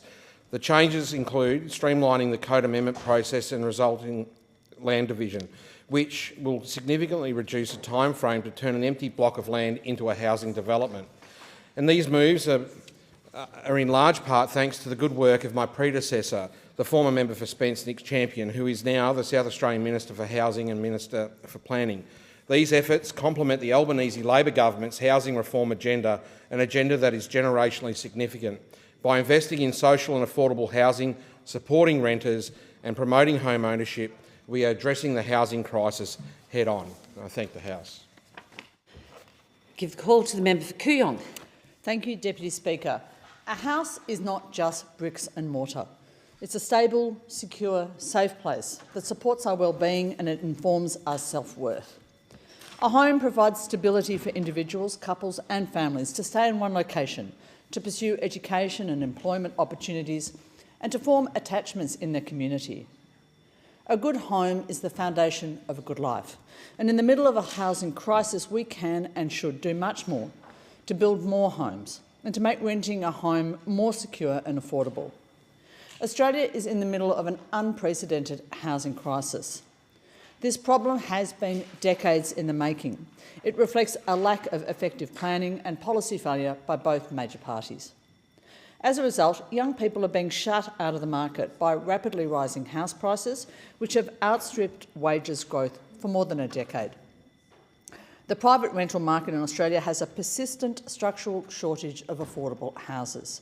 Growing numbers of vulnerable Australians, including people on low incomes and older single women, are facing severe housing stress and even homelessness.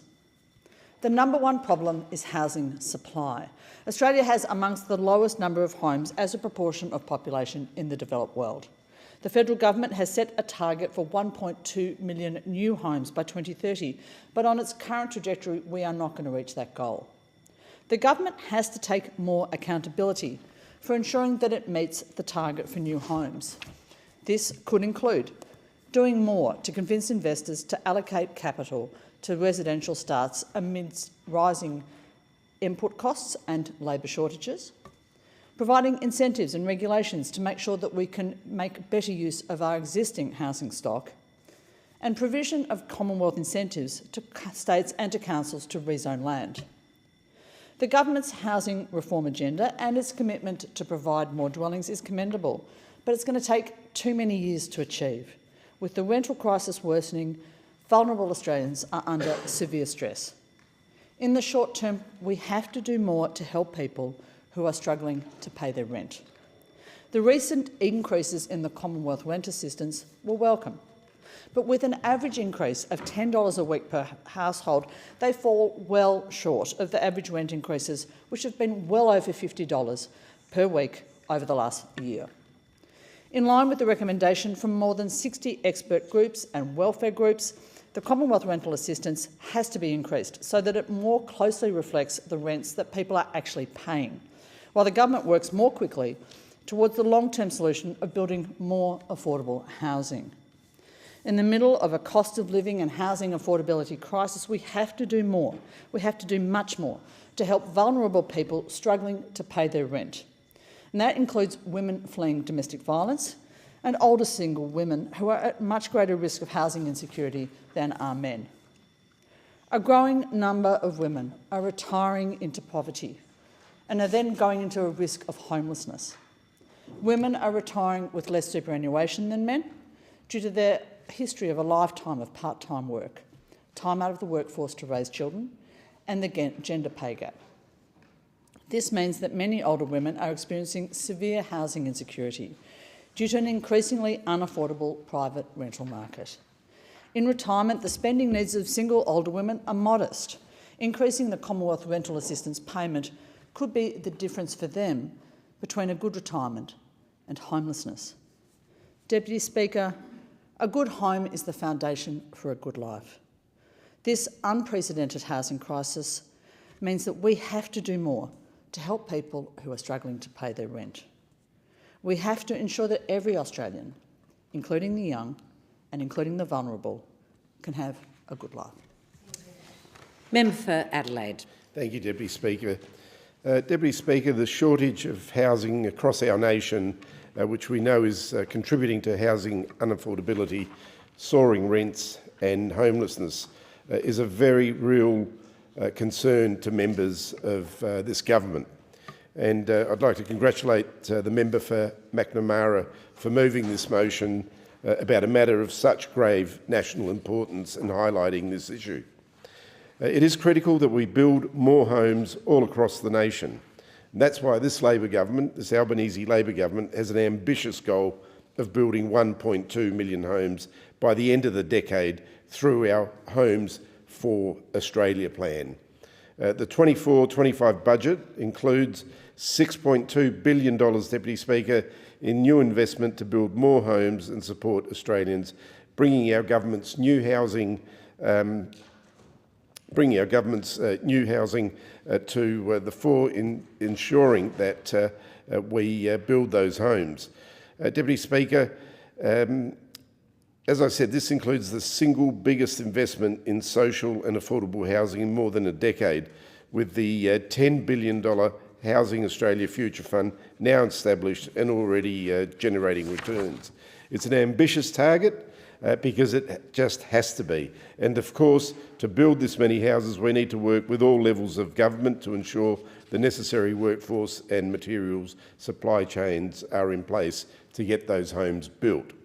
That's why we're working to improve the supply of skilled construction workers through access to free, fee, TAFE and targeted skills migration.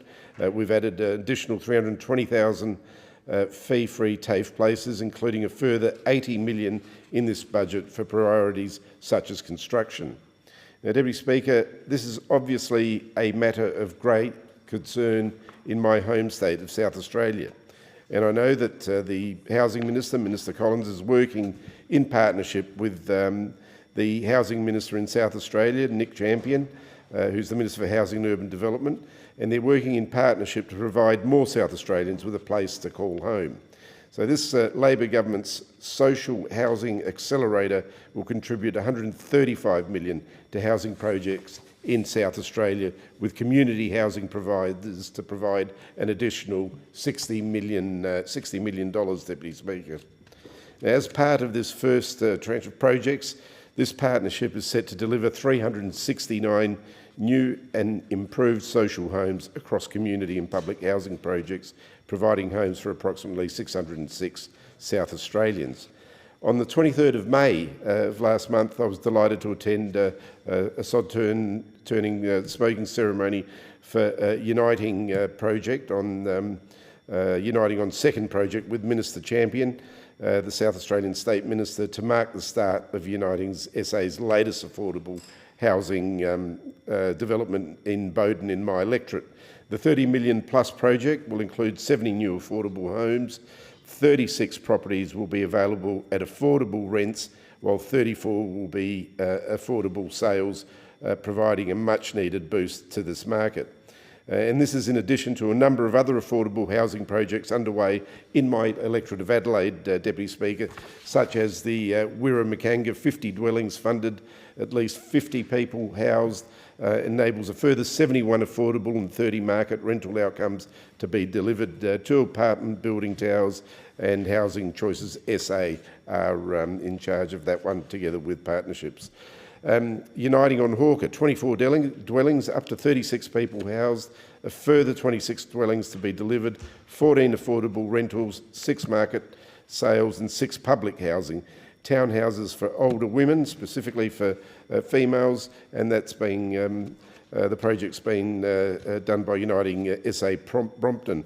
And then we have 143 Davenport, that's again in my electorate, 21 dwellings funded up to 29 people housed, 5-storey apartment buildings, and this is for domestic and family violence for older women, Community Housing Limited prospects.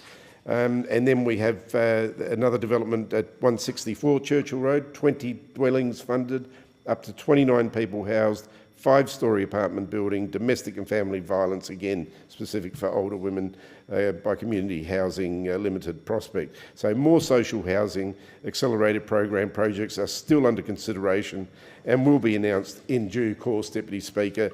We said we would move quickly to address the nation's housing issue, and we are. Has expired. And I give the call to the member for Moncrieff. Well, this Labor government is all talk and no action. They're spouting and spinning about what a great 2 years it's been under Labor. But it hasn't been a great 2 years, and Australians know it. It's been a train wreck. We've seen 12 interest rate rises and watched on as Australia's housing crisis just gets worse and worse. The latest inflation data shows that housing costs are up by 12%. That means a family with a $750,000 mortgage, which is the average, is paying an extra $35,000 a year. That's a lot of money. Renters are also experiencing their highest increase since 2009, and Gold Coasters have been hit hardest by this rental crisis. Only last week, the Gold Coast was ranked as the worst affected for price hikes in Queensland. A fresh analysis shows weekly rent on the Gold Coast has increased by about $363 across houses and units combined from June 2020 to June 2024. In my electorate of Moncrieff, it's been reported that rent is 47% of the average income. Meanwhile, the median unit price is also out of reach, with households to fork out more than 30% of their income. And housing has become unaffordable for the average Australian worker under this government's watch. Despite the government's spin about building more homes, the figures show us that new build approvals are on the decline across the country. The ABS data reveals that the total number of building approvals for residential dwellings fell by 0.3% to 13,078. So I ask the government, where are all these promised new houses coming from? State and federal Labor governments continue to sit idly by whilst young families are being forced out onto the street. Young families are pitching tents in the park. This is happening in my electorate on the Gold Coast. Single mothers and their children are being forced to live in caravan parks, and young people are sleeping rough in cars or couch surfing. And whilst there are many incredible crisis accommodation programs, they can only do so much to support the increase in homelessness. Now, youth foyers are one of the many support services available for young people who are homeless or at risk of becoming homeless. And I've visited a number of youth foyers in my capacity as Shadow Minister for Youth, and I've seen firsthand how they are changing the lives of young people who have nowhere else to go. But like many other housing support services, they cannot help every person who reaches out. Australians want real action on housing. My own community, after 10 long years under Palaszczuk government neglect, has resorted to doing our own fundraising for Gold Coasters Doing It Tough through the Vinnie's CEO Sleep Out. We've raised over $600,000 in June to help to establish a 60-unit apartment building in Nerang. And those members in Moncrieff, in my Federal Divisional Council, can I thank you for helping me fundraise $8,500 towards that.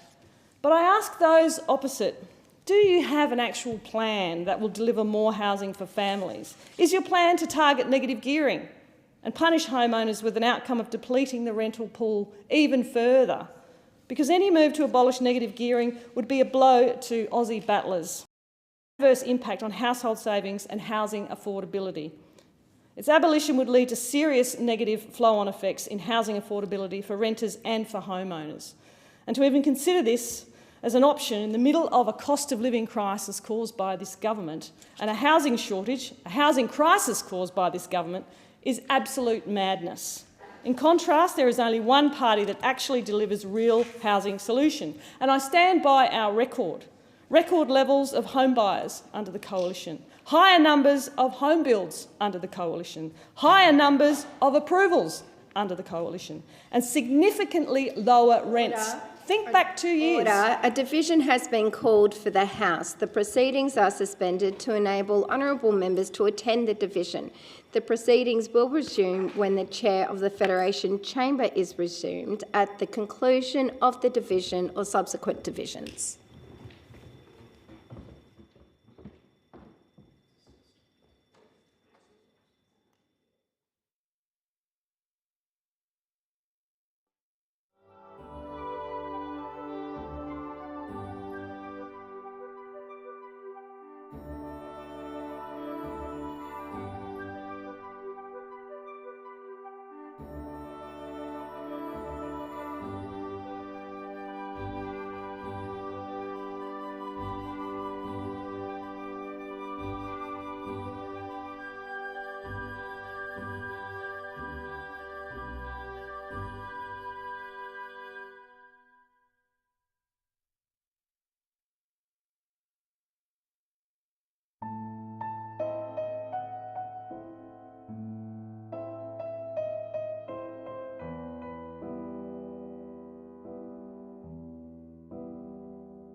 The member in continuation.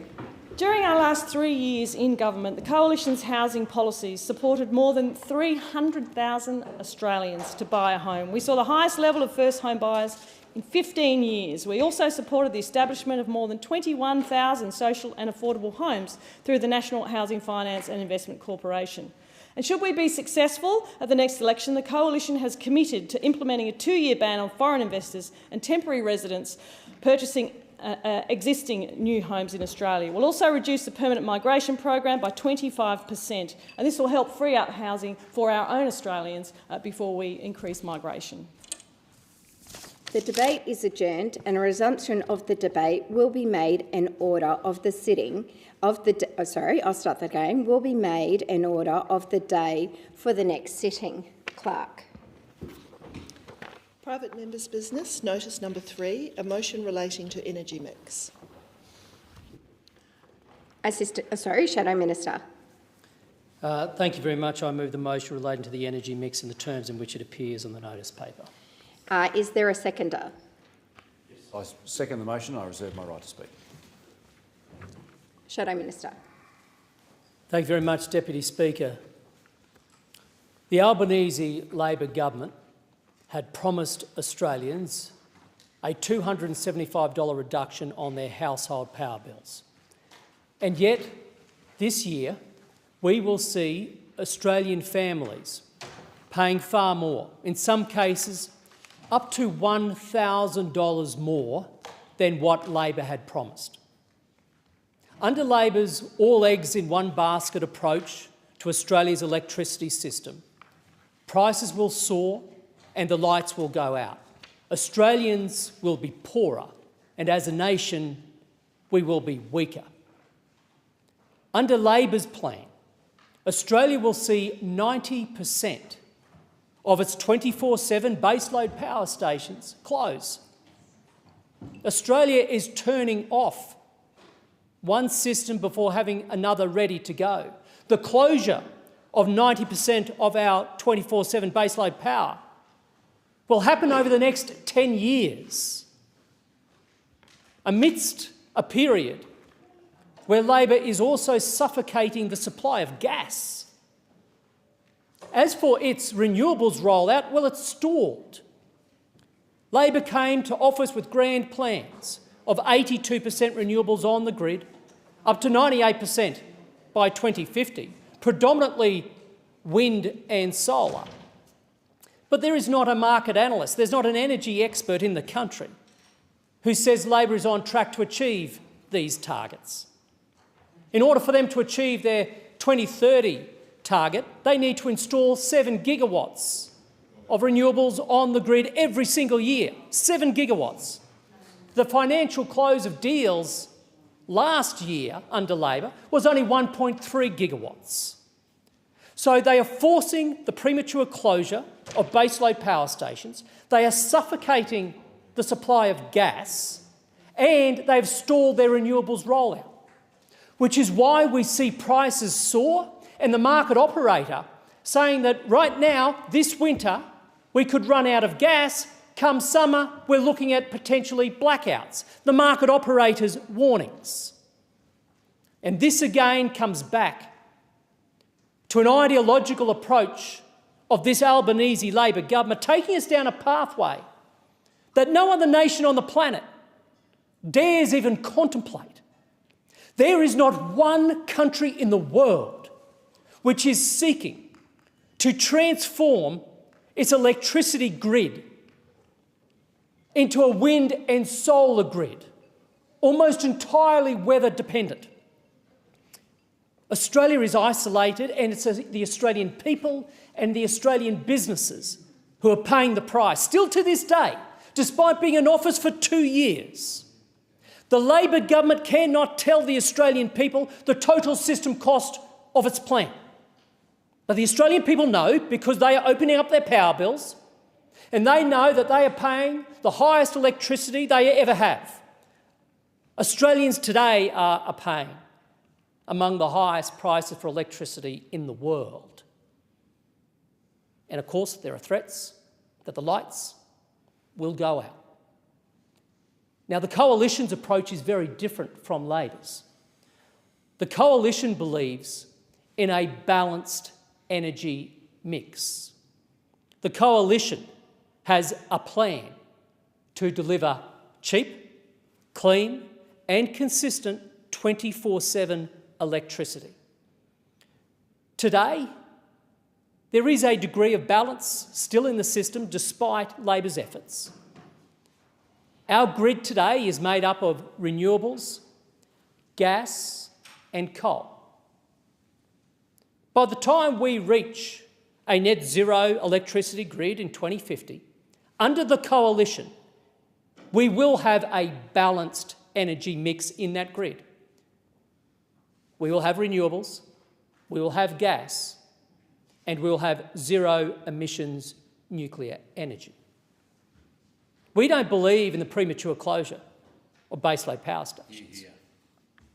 But as coal retires from the system, it needs to be replaced with a clean energy source that can provide that 24/7 baseload power. And if we look around the world, our peers are all moving towards the embrace of zero emissions nuclear energy, and so too should we. The question is that the motion be agreed to, and I call the member for Hasluck. Thank you, Deputy Speaker. I feel like the member for Fairfax is living in a parallel universe.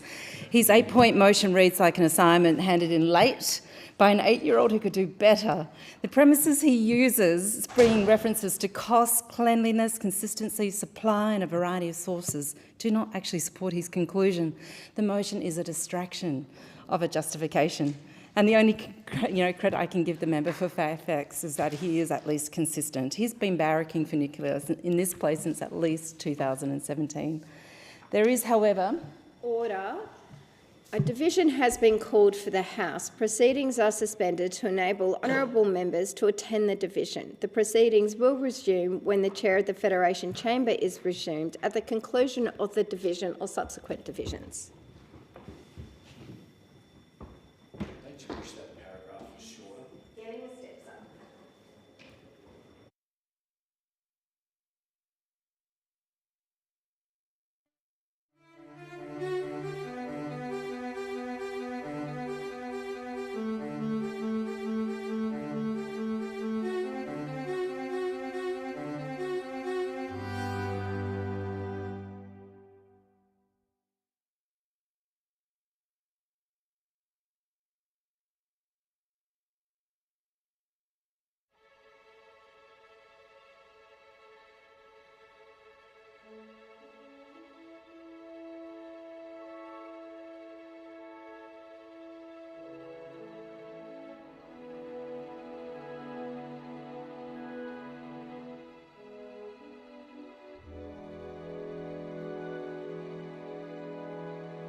The member in continuation.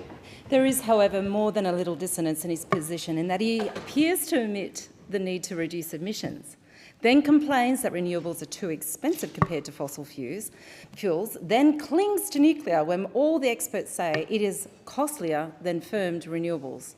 The member for Fairfax says nuclear power needs to be part of the mix.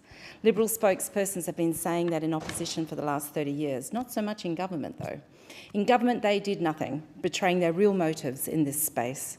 In any event, the evidence and the experts don't agree. The CSIRO and AEMO have found that the cost of nuclear would be at least 4 times the cost of firmed renewables. The coalition policy would see Australians paying much higher energy prices. And even the Executive Director of the International Energy Agency, Fatih Birol, has counselled the opposition to ditch their nuclear plans and prioritise, as our government has, Australia's untapped potential in solar and wind. The Economist magazine recently predicted that solar will in fact be the biggest source of electricity on the planet by the mid-2030s. So there really is no basis for the claims of the member for Fairfax. Sometime in the future, he and the member for Dixon will either have to untether themselves from the nuclear disaster of a policy that they cling to, or they will just go down with it. So now I want to turn to this basket of eggs that the member for Fairfax refers to in his motion. It's all right to use an analogy, of course, but only if the analogy actually stacks up. And it doesn't stack up.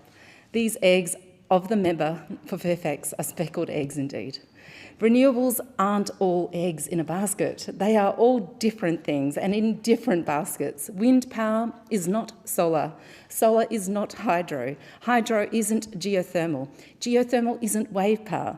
And then we have storage methods. We can call them batteries, but there are different kinds. Lithium isn't sodium, isn't vanadium, isn't gravity. There are different ways of using gravity.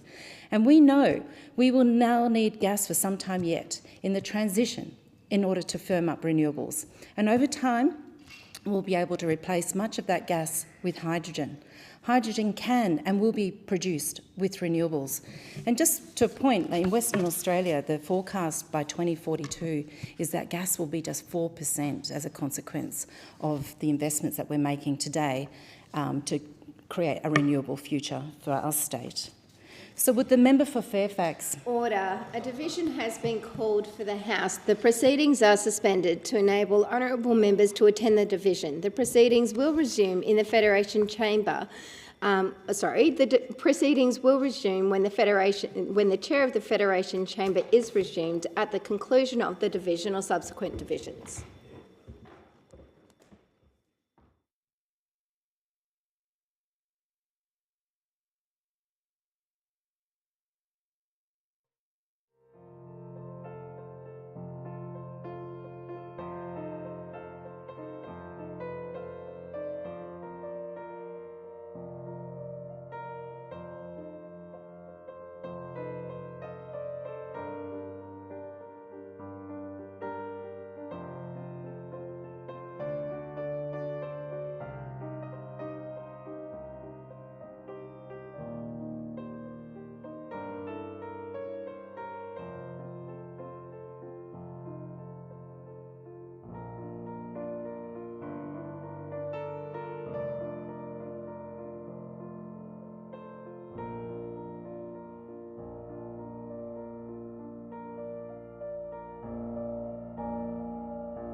The time allotted for this debate has expired. Clerk, oh no, we go straight to... I'll start that again. The time allotted for this debate has expired. The debate is adjourned and a resumption of the debate will be made an order of the day for the next sitting week. I move that the Federation Chamber do now adjourn. And the member for Bonner. I second the motion. All of those. Okay. Are you good? We go to speakers first, don't we? Yes. And I call the member for Warringah. Thank you, Madam Deputy Speaker. Climate risk is escalating and costing our communities.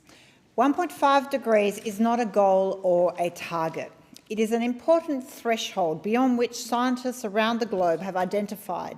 It is the point beyond which climate risk will accelerate, impacting every aspect of our economy, our environment and communities. The government is not doing all it can to mitigate the worst effects of climate change and mitigate that risk. It continues to approve extension of coal and gas projects well beyond 2050. Diligent measuring and monitoring of all emissions, in particular methane emanating from its extraction and transport of gas, including from open coal mines. Methane traps more heat in the atmosphere per molecule than CO2, making it 80 times more harmful than CO2 for 20 years after its release. Australia has signed the Global Methane Pledge to reduce methane emissions by 30% by 2030. And the interjections from members of the coalitions are not surprising, because we know they do not want to act on climate change. They want to continue seeing their communities exposed to escalating risks without mitigating. And who will pay the cost? Communities will pay the cost. Now, in relation to methane, Australia has signed with the Global Methane Pledge to reduce methane emissions by 30% by 2030. However, our laws do not require facilities to actually measure, monitor and capture, where possible, methane emissions. In 2019, our current flawed measuring methane made up 68% of Australia's emissions from the energy industry overall, and we are not yet on track to achieving that net zero by 2050. And so there is compelling evidence of gross underreporting of fugitive methane emissions from Australian mines and gas facilities based on its analysis by the International Energy Agency's satellite data published in its Global Methane Tracker. The International Energy Agency highlights that methane emissions from oil and gas are some of the easiest to abate if appropriately monitored and measured, and if that is implemented. So we should have global best practice on measuring, monitoring and reporting methane, especially as we are the 11th highest methane emitter globally and 10th % of our national emissions are fugitive. There's a growing body of evidence that highlighting the gross underreporting of methane emissions, particularly from other fugitive emissions from open-cut mines, oil and gas extraction. The ACF's annual Australian Methane Plume Summary 2023 shockingly reported Glencore's Howe Creek mine is suspected to have at least one super-emitting event with over a 16-day period, some 60 times higher methane emissions than what is in fact reported or offset. The Global Methane Tracker of 2024 suggests Australia is underreporting its methane emissions by up to 64%. So this underreporting is significant, not only due to the magnitude of the potential error, but also the high contribution methane makes to Australia's overall emission profile and the liabilities associated with these emissions under the safeguard mechanism.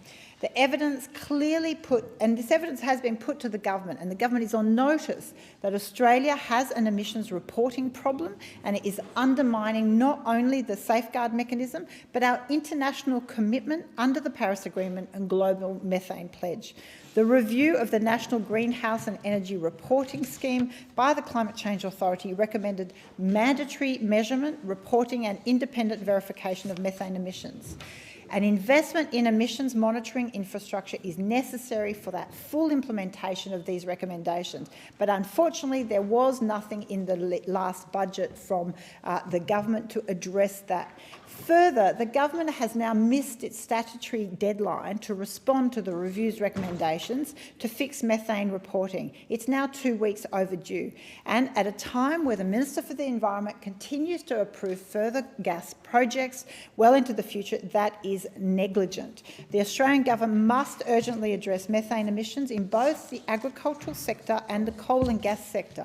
May I remind the House and people out there, the first impacted by a warming climate will be those relying on the environment for their living. For example, in the agriculture sector, the warnings are dire that that sector will not survive, the crops will not survive the kind of predicted temperature changes and climate changes that are coming. So I urge the government, I urge the coalition, come to your senses and start acting on this threat. The question is that the motion be agreed to, and I call the member for Bruce. Thank you, Deputy Speaker. The last session of Parliament has put beyond doubt, if there was any doubt, just how bad and how unfit for government the supposed alternative government over there, that ragtag, rabble, chaotic show, that shambles of what is it now, the little proud Dutton government it'll become. They've got the National Party tail wagging the Liberal Party dog. Now, I didn't think I'd say this, but I've been a big critic of the opposition for the last couple of years because they had no policies. The alternative government of the country, Her Majesty, His Majesty's loyal opposition over there, had no policies to govern the country. But I think that was actually better than the 3 policies they've now got. Number one, their policy to push up house prices by letting young people raid their superannuation accounts, trashing their retirement savings and bidding up the cost of housing. Genius! You don't make housing more affordable by making it more expensive. And as the modelling shows, if that ridiculous policy was ever to actually be implemented, the median house price in Australia would rise by around $75,000. Funnily enough, advantaging all the people who already own houses. Their second genius policy, though, is their new one to push up power prices with their fantasy risky nuclear reactors, too expensive and too slow. The most expensive form of new energy that there is, delivered in 20 years. Meanwhile, they'd spend God knows how much more taxpayer money extending the life of inefficient, broken coal-fired power stations. 24 out of 28 of Australia's coal-fired power stations announced under their dismal decade of decay and division and dithering when they were in office, 24 out of 28 announced they were going to close, and they literally did nothing. Nothing. 22 energy policies in 9 years. But now we've got the third of the triumvirate of their wacky policies to push up grocery prices. The National Party yet again has wagged the Liberal Party dog, the tail on the dog, and they've now got their latest policy, the big idea, their one big idea of cost of living, the big stick, the grocery big stick. Their angry, negative opposition leader is now running around being angry about grocery prices. Well, so's the government. The difference is we're actually doing something and have been doing something. They've come up with a truly ridiculous plan. Their big stick would break up the supermarkets. That's their answer to grocery prices. To break up the supermarkets, to increase the risk and the cost of capital, to push up prices, to break up the supermarkets. Coles will buy Woolies and Woolies will buy Coles. I mean, does anyone actually think, if they came to government, that they'd break up the supermarkets, that would be the answer to push down grocery prices? It's completely ridiculous. Even that, left-wing socialist, the former Victorian Premier Jeff Kennett, said it is madness, which is why every sensible economist has rejected it as any kind of answer to grocery prices. I'm sure it's populist, I'm sure it pays well in certain parts of the community, but it's economic populism and economic nonsense. As many of the government's Labor regional members, you're a member for Bendigo, but those who represent communities, small towns with one supermarket, I mean, how is that actually going to help? So the government's response makes sense. We're focused on mandating compliance with the Food and Grocery Code and cracking down on anti-competitive behaviour. With huge fines, with price monitoring, we've funded Choice to do the quarterly price monitoring, and through the ACCC inquiry that's ongoing. The economists are clear. Huge fines and compliance with the code will drive competitive behaviour, not this nonsense of a big stick. I mean, they love the big stick. The Shadow Treasurer, when he was the Energy Minister in that golden era of 22 policies, he had a couple of them, He had his big stick. The parliament was sort of replete with phallic jokes for about a year about, Angus's little twig and his tiny toothpick and all that. But it's not actually funny. This is the alternative government with their three policies. Push up house prices, push up power prices, and now push up grocery prices. They have absolutely nothing to say on cost of living. It's rushed, it's chaotic. And the only reason, Deputy Speaker, we're clear on this. Talk to the community, you see the polling, it's clear as day. It's only just begun. They rocked out the big stick on grocery prices as some kind of a desperate distraction from the nuclear shambles because the community's already onto it.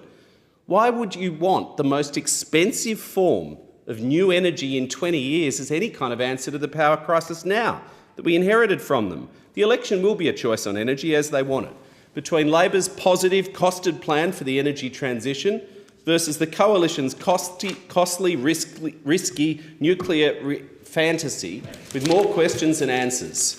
The member for Wright. Thank you, Madam Speaker. And the previous speaker mentioned a long line of sensible economists making comment. Well, it's just fortuitous that I have a number of pages here from sensible economists. Order. Apologies, member for Wright. A division has been called for the House. The proceedings are suspended to enable honourable members to attend the division. The proceedings will resume when the chair of the Federation Chamber is resumed at the conclusion of divisions or subsequent divisions.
Deputy Speaker, Madam Speaker. The previous speaker spoke about sensible economists.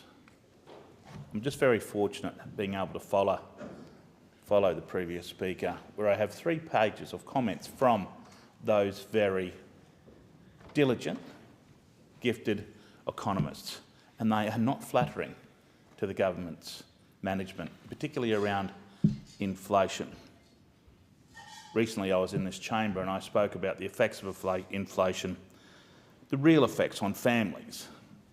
And my mother is celebrating her 83rd birthday this year, and she has friends this winter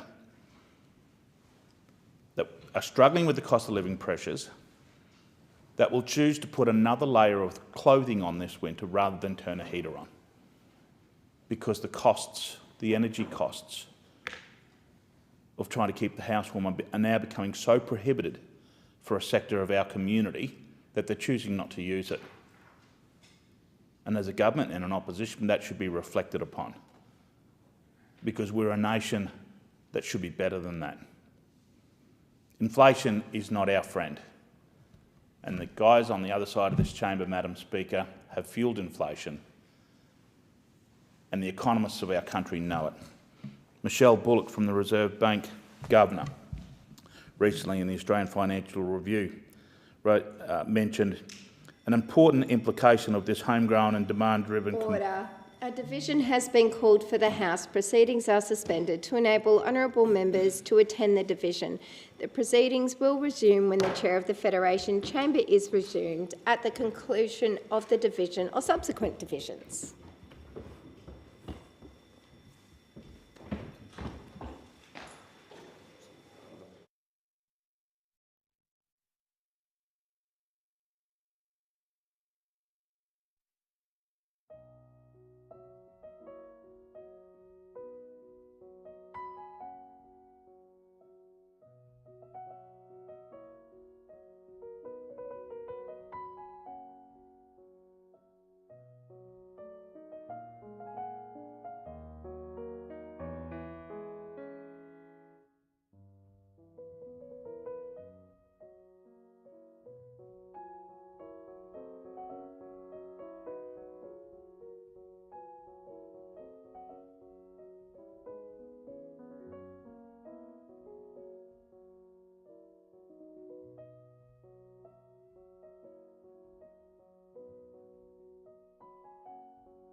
The member in continuation.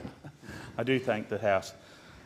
And the commonality of the comments from the economic commentators, Madam Speaker, is that they are all joined unanimously with their condemnation of the government's economic handling of the economy, and particularly the inflationary pressures that it's having.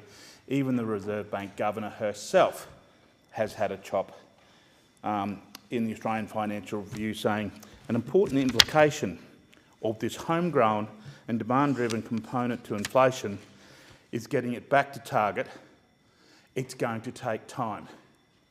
So, and on another point, she said, hairdressers and dentists, dining out in restaurants, sports and other creative activities, the prices of all these services are rising strongly. Now, Madam Speaker, because I mentioned my mum at the beginning of this speech, she will undoubtedly want to share this speech with some of her friends who may not completely understand how inflation works. So I thought I'd just quickly share that it's quite a basic, simple formulatic equation. It's I plus C plus G, open brackets, E minus I. I stands for our investment. That's the money we have in our bank. The C is our consumption. It's the money that we spend as consumers. It's the point that the Reserve Bank Governor just spoke to then when we dine out, when we fuel our car, etc.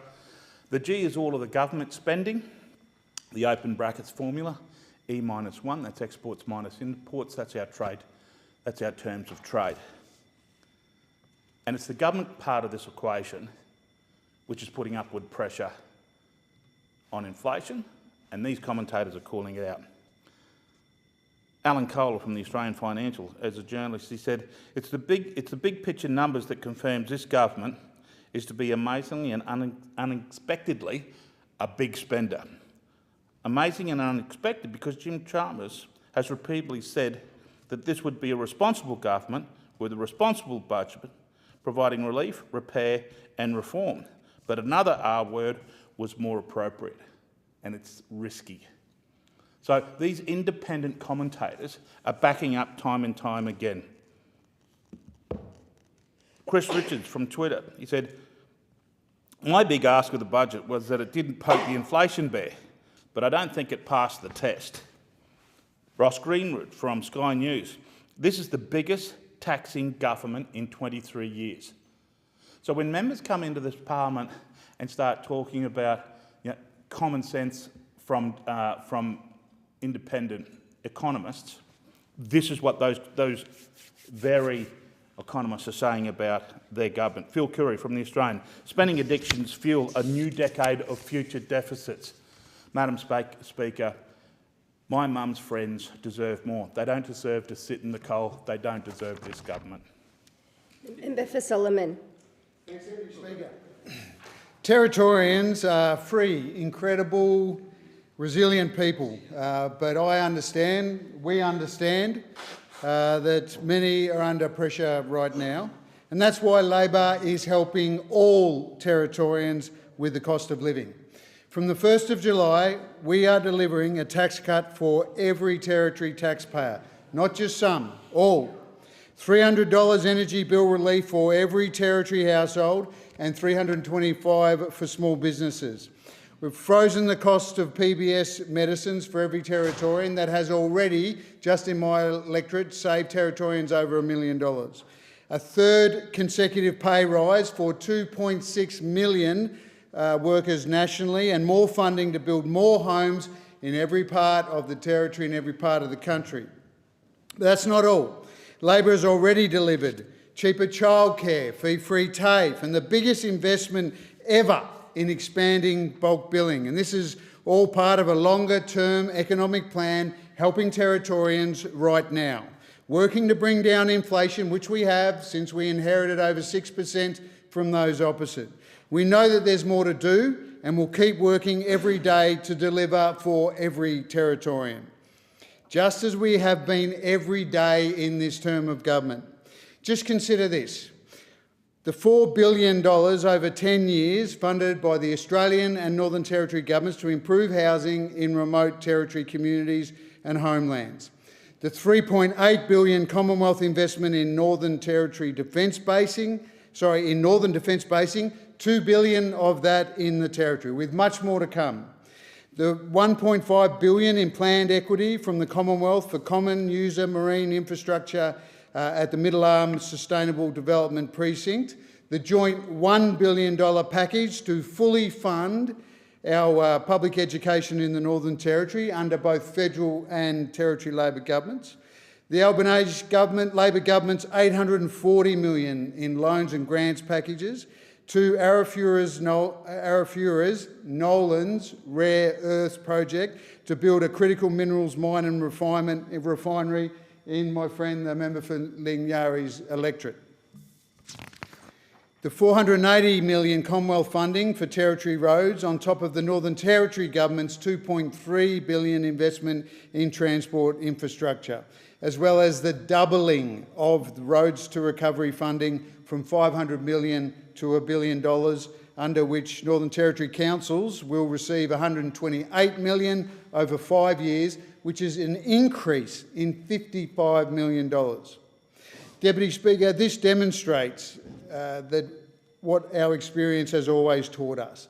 And what it's always taught us is that the Territory always does better with Labor. And that's not only because of the size of those figures, the billions of dollars of investment. It's because Labor has a clear and achievable vision for the Northern Territory. We plan to build a $40 billion economy by 2030 in which the cost of living is driven down. We want to grow the population in a sustainable way and to improve the quality of life of all Territorians, from the cities to the homelands. And where young Territorians have attractive opportunities to study, live and work in the Territory, we want them to be able to do that. And that future can be best secured under Labor governments, both in Canberra here but also in Darwin, and working hand in hand. So, Deputy Speaker, as we enter the winter break, I invite all members and senators to come up to the top end and thaw out. We've got jam-packed festivals and activities on during the dry. The biggest ever Pitch Black commences on the 12th of July, and on the 20th of July there's an open day where you can come for free. Order. Apologies, member. A division has been called for the House. The proceedings are suspended to enable honourable members to attend the division. The proceedings will resume when the Chair of the Federation Chamber is resumed at the conclusion of the division or subsequent divisions.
to wait till the division's actually finalised. Yeah, sorry about that. It's,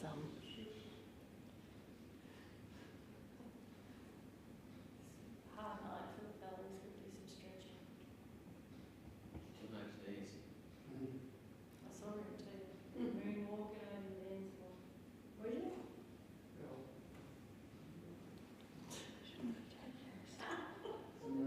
Yeah, not the Michael Jackson version.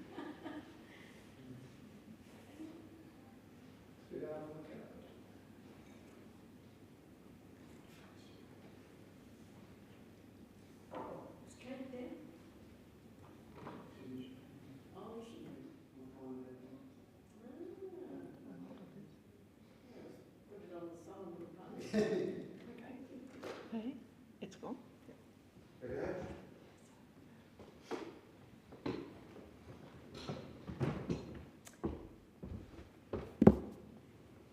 The member in continuation. Thanks, Deputy Speaker. I just want to invite all members and senators up to the top end for the dry season. Come up and thaw out. We've got fantastic festivals on, as well as the perfect weather every day and the best beer gardens in the country. But we've got the amazing Darwin Aboriginal Art Fair on from the 9th to the 11th of August at the Darwin Convention Centre. On the 10th of August, we've got the National Indigenous Music Awards, as well as Australia's hottest winter arts festival, the Darwin Festival, which is happening from the 8th to the 25th of August. And we've also got the 2024 Telstra National Aboriginal and Torres Strait Islander Art Awards, the NATSIAs, with all finalists currently exhibited at the Museum and Art Gallery of the Northern Territory through until January next year. Come up to the top end and you'll have a ball. The member for Flynn. Labor is making it harder to get food from the paddock to the plate for farmers across the country, especially in my electorate of Flynn in central Queensland. Since Labor took office 2 years ago, this is what we've seen. Changes to the PALM scheme that has made it harder for farmers to source a workforce. Proposed and then ditched fresh food tax, which would force farmers to pay for biosecurity costs of their international competitors. They've cut and run with funding for national water building infrastructure. And most recently passed legislation to ban live sheep exports, with the cattle industry next on their list. Deputy Speaker, Labor axed crucial backpacker and worker programs for farms last weekend. Labor's scrapping of the Harvest Trail program from June 30 will mean farmers in Flynn will find it harder to get workers that they need. This essential program helped connect farmers with thousands of backpackers and job seekers during the harvest period or the Harvest Trail.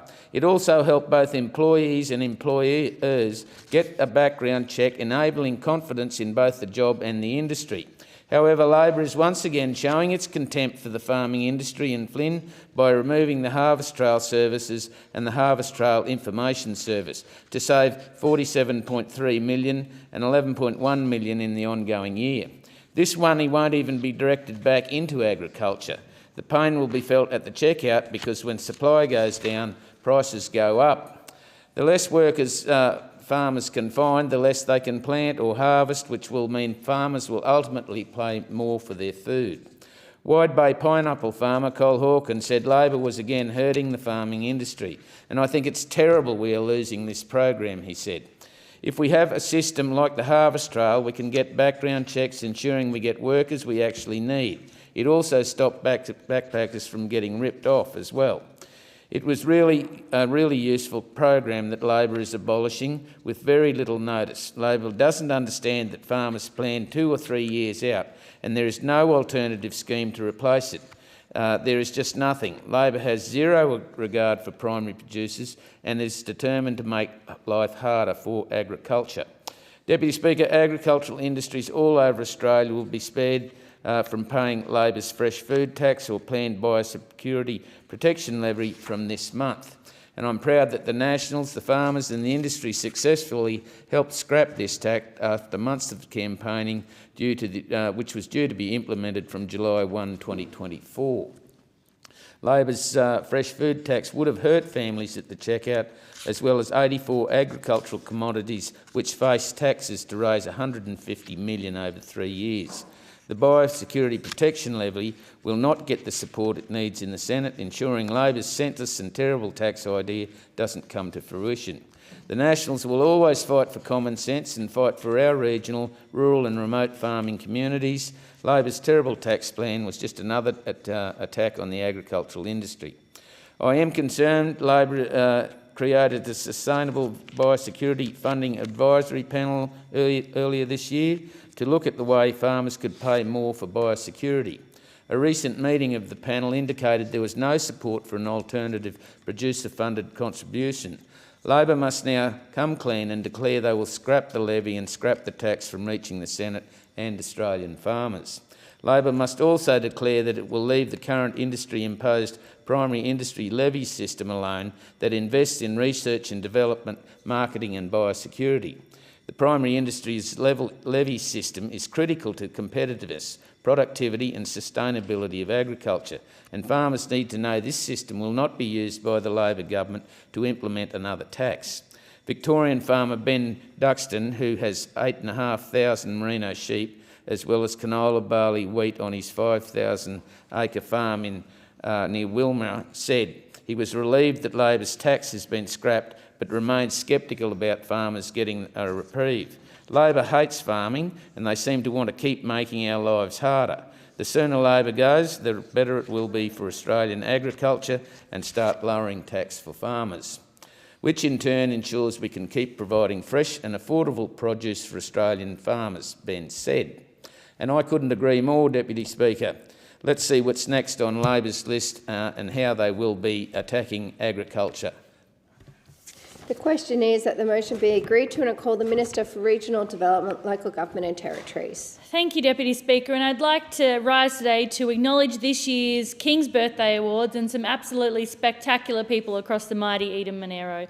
In our community, members have been recognised for their exceptional community service. In the Order of Australia General Civil Division, Dr Pauline Kerr AM, Brigadier Natasha Ludwig AM, Miss Suzanne Bolger OAM, Mrs Judith Caldwell OAM and Miss Catherine Ringstad OAM. For meritorious awards, Assistant Commissioner Douglas Bowdry APM and Miss Leonie Holloway PSM. And for military awards, including Order of Australia in the Military Division, Captain Sean Andrews CSC RAN, Captain Glenn Miles CSC RAN, Brigadier Nicholas Wilson CSC and Squadron Leader Rebecca Trembath CSM.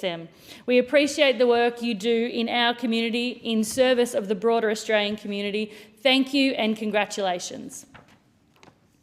I'm proud to say that we've had 27 young local athletes be successful in round 4 of the Local Sporting Championships grants. These grants will help Eden-Monaro's up-and-coming sporting legends to attend their respective championships. It includes 24 athletes going to national competitions and 3 athletes going to international competitions. Madison Vallander, who's going to the Future Championship Nations Cup in Hagen, Germany for equestrian. Georgia Hennes for the UCI World Cup for mountain biking, and Will Crawford going to the UK in July for shooting. It's wonderful to have our regional up-and-coming sports stars be supported to compete at such a high level. Living in the regions shouldn't mean that you have to miss out on these kinds of opportunities, and it's wonderful to have these grants available to help our young people out. I wish them all the best in their future competitions and their sporting careers. I look forward to seeing them in the Olympics soon, and I want to say a big thank you to their mums and dads for all you do to support them. In May, we saw the centenary celebration of the Bega Soldiers Memorial Gates. It was a time to reflect on the sacrifices that our defence personnel have made as members of our communities and the lasting impact of their duty for not only our veterans but for their family and friends as well. The memorial is an important monument for the Bega community, many of whom have had personal connections to the names that are listed on it. As part of the celebration and the commemoration, conservation efforts were undertaken for the Ark. A new mural was commissioned to honour servicemen and women near the memorial by artist Terry Tuckwell. We acknowledge and remember all ADF personnel for the sacrifices they have made in defending our country, and I encourage people to stop by and see for themselves when they visit the Bega Valley how tremendous the War Memorial Gates are looking now. I'm really passionate about getting young people active and engaged in our democracy, and it's something that I'll always continue supporting. So when young people like Sophiella Loftus show initiative, I'm keen to help out wherever I can. I first met Sophie when she was in Year 6 at Eden Public School, when she contacted me about the state of the amenities at her school. Some years down the track now, and Sophiella is in Year 10 at Lumen Christi College, and she came to the Bega Electorate Office and to Parliament House to do some work experience, including going to question time, which I'm sure was quite an eye-opener for her. I wish Sophiella all the best in her studies and encourage her to continue her interest in Australia's democracy. The State and Territory Land Care Awards happened recently across the country, and a few Eden Moneros cleaned up. Janet Heffernan, who has spent 2 decades as a volunteer with the Gunning District Land Care Group, but who lives in Yass, was honoured with a highly commended in the Women in Land Care Award. The Yass Area Network of Land Care Groups was a finalist for the work it does in the Climate Ready Vegetation Project, which involves raising genetically diverse native plant species, which are then sold to local landholders in the area. I also want to congratulate Mandy Stevenson on being honoured with a life membership. From starting out at her local land care group in Bombala to being on the National Land Care Board, Mandy has been recognised for her leadership and over 3 decades of contribution. I congratulate all those who have been recognised in the awards and commend their work in helping regional areas from the ground up. I want to finally say Vale Claire Lupton. Claire was honoured with life membership of the Labor Party back in 2022. She is a true believer, a staunch advocate, someone who's probably spent a small fortune on raffle tickets over her years, has been a coordinator and a key contact in the Bega area. She's always stood up for Labor values, and I know friends and family right across the Bega Valley will deeply miss her connection. Time has expired. The question is that the motion be agreed to. All of that opinion say aye. Contrary, no. I think the ayes have it. The Federation Chamber stands adjourned until Monday the 12th of August at 10:30 a.m. Apologies, we've got a division coming.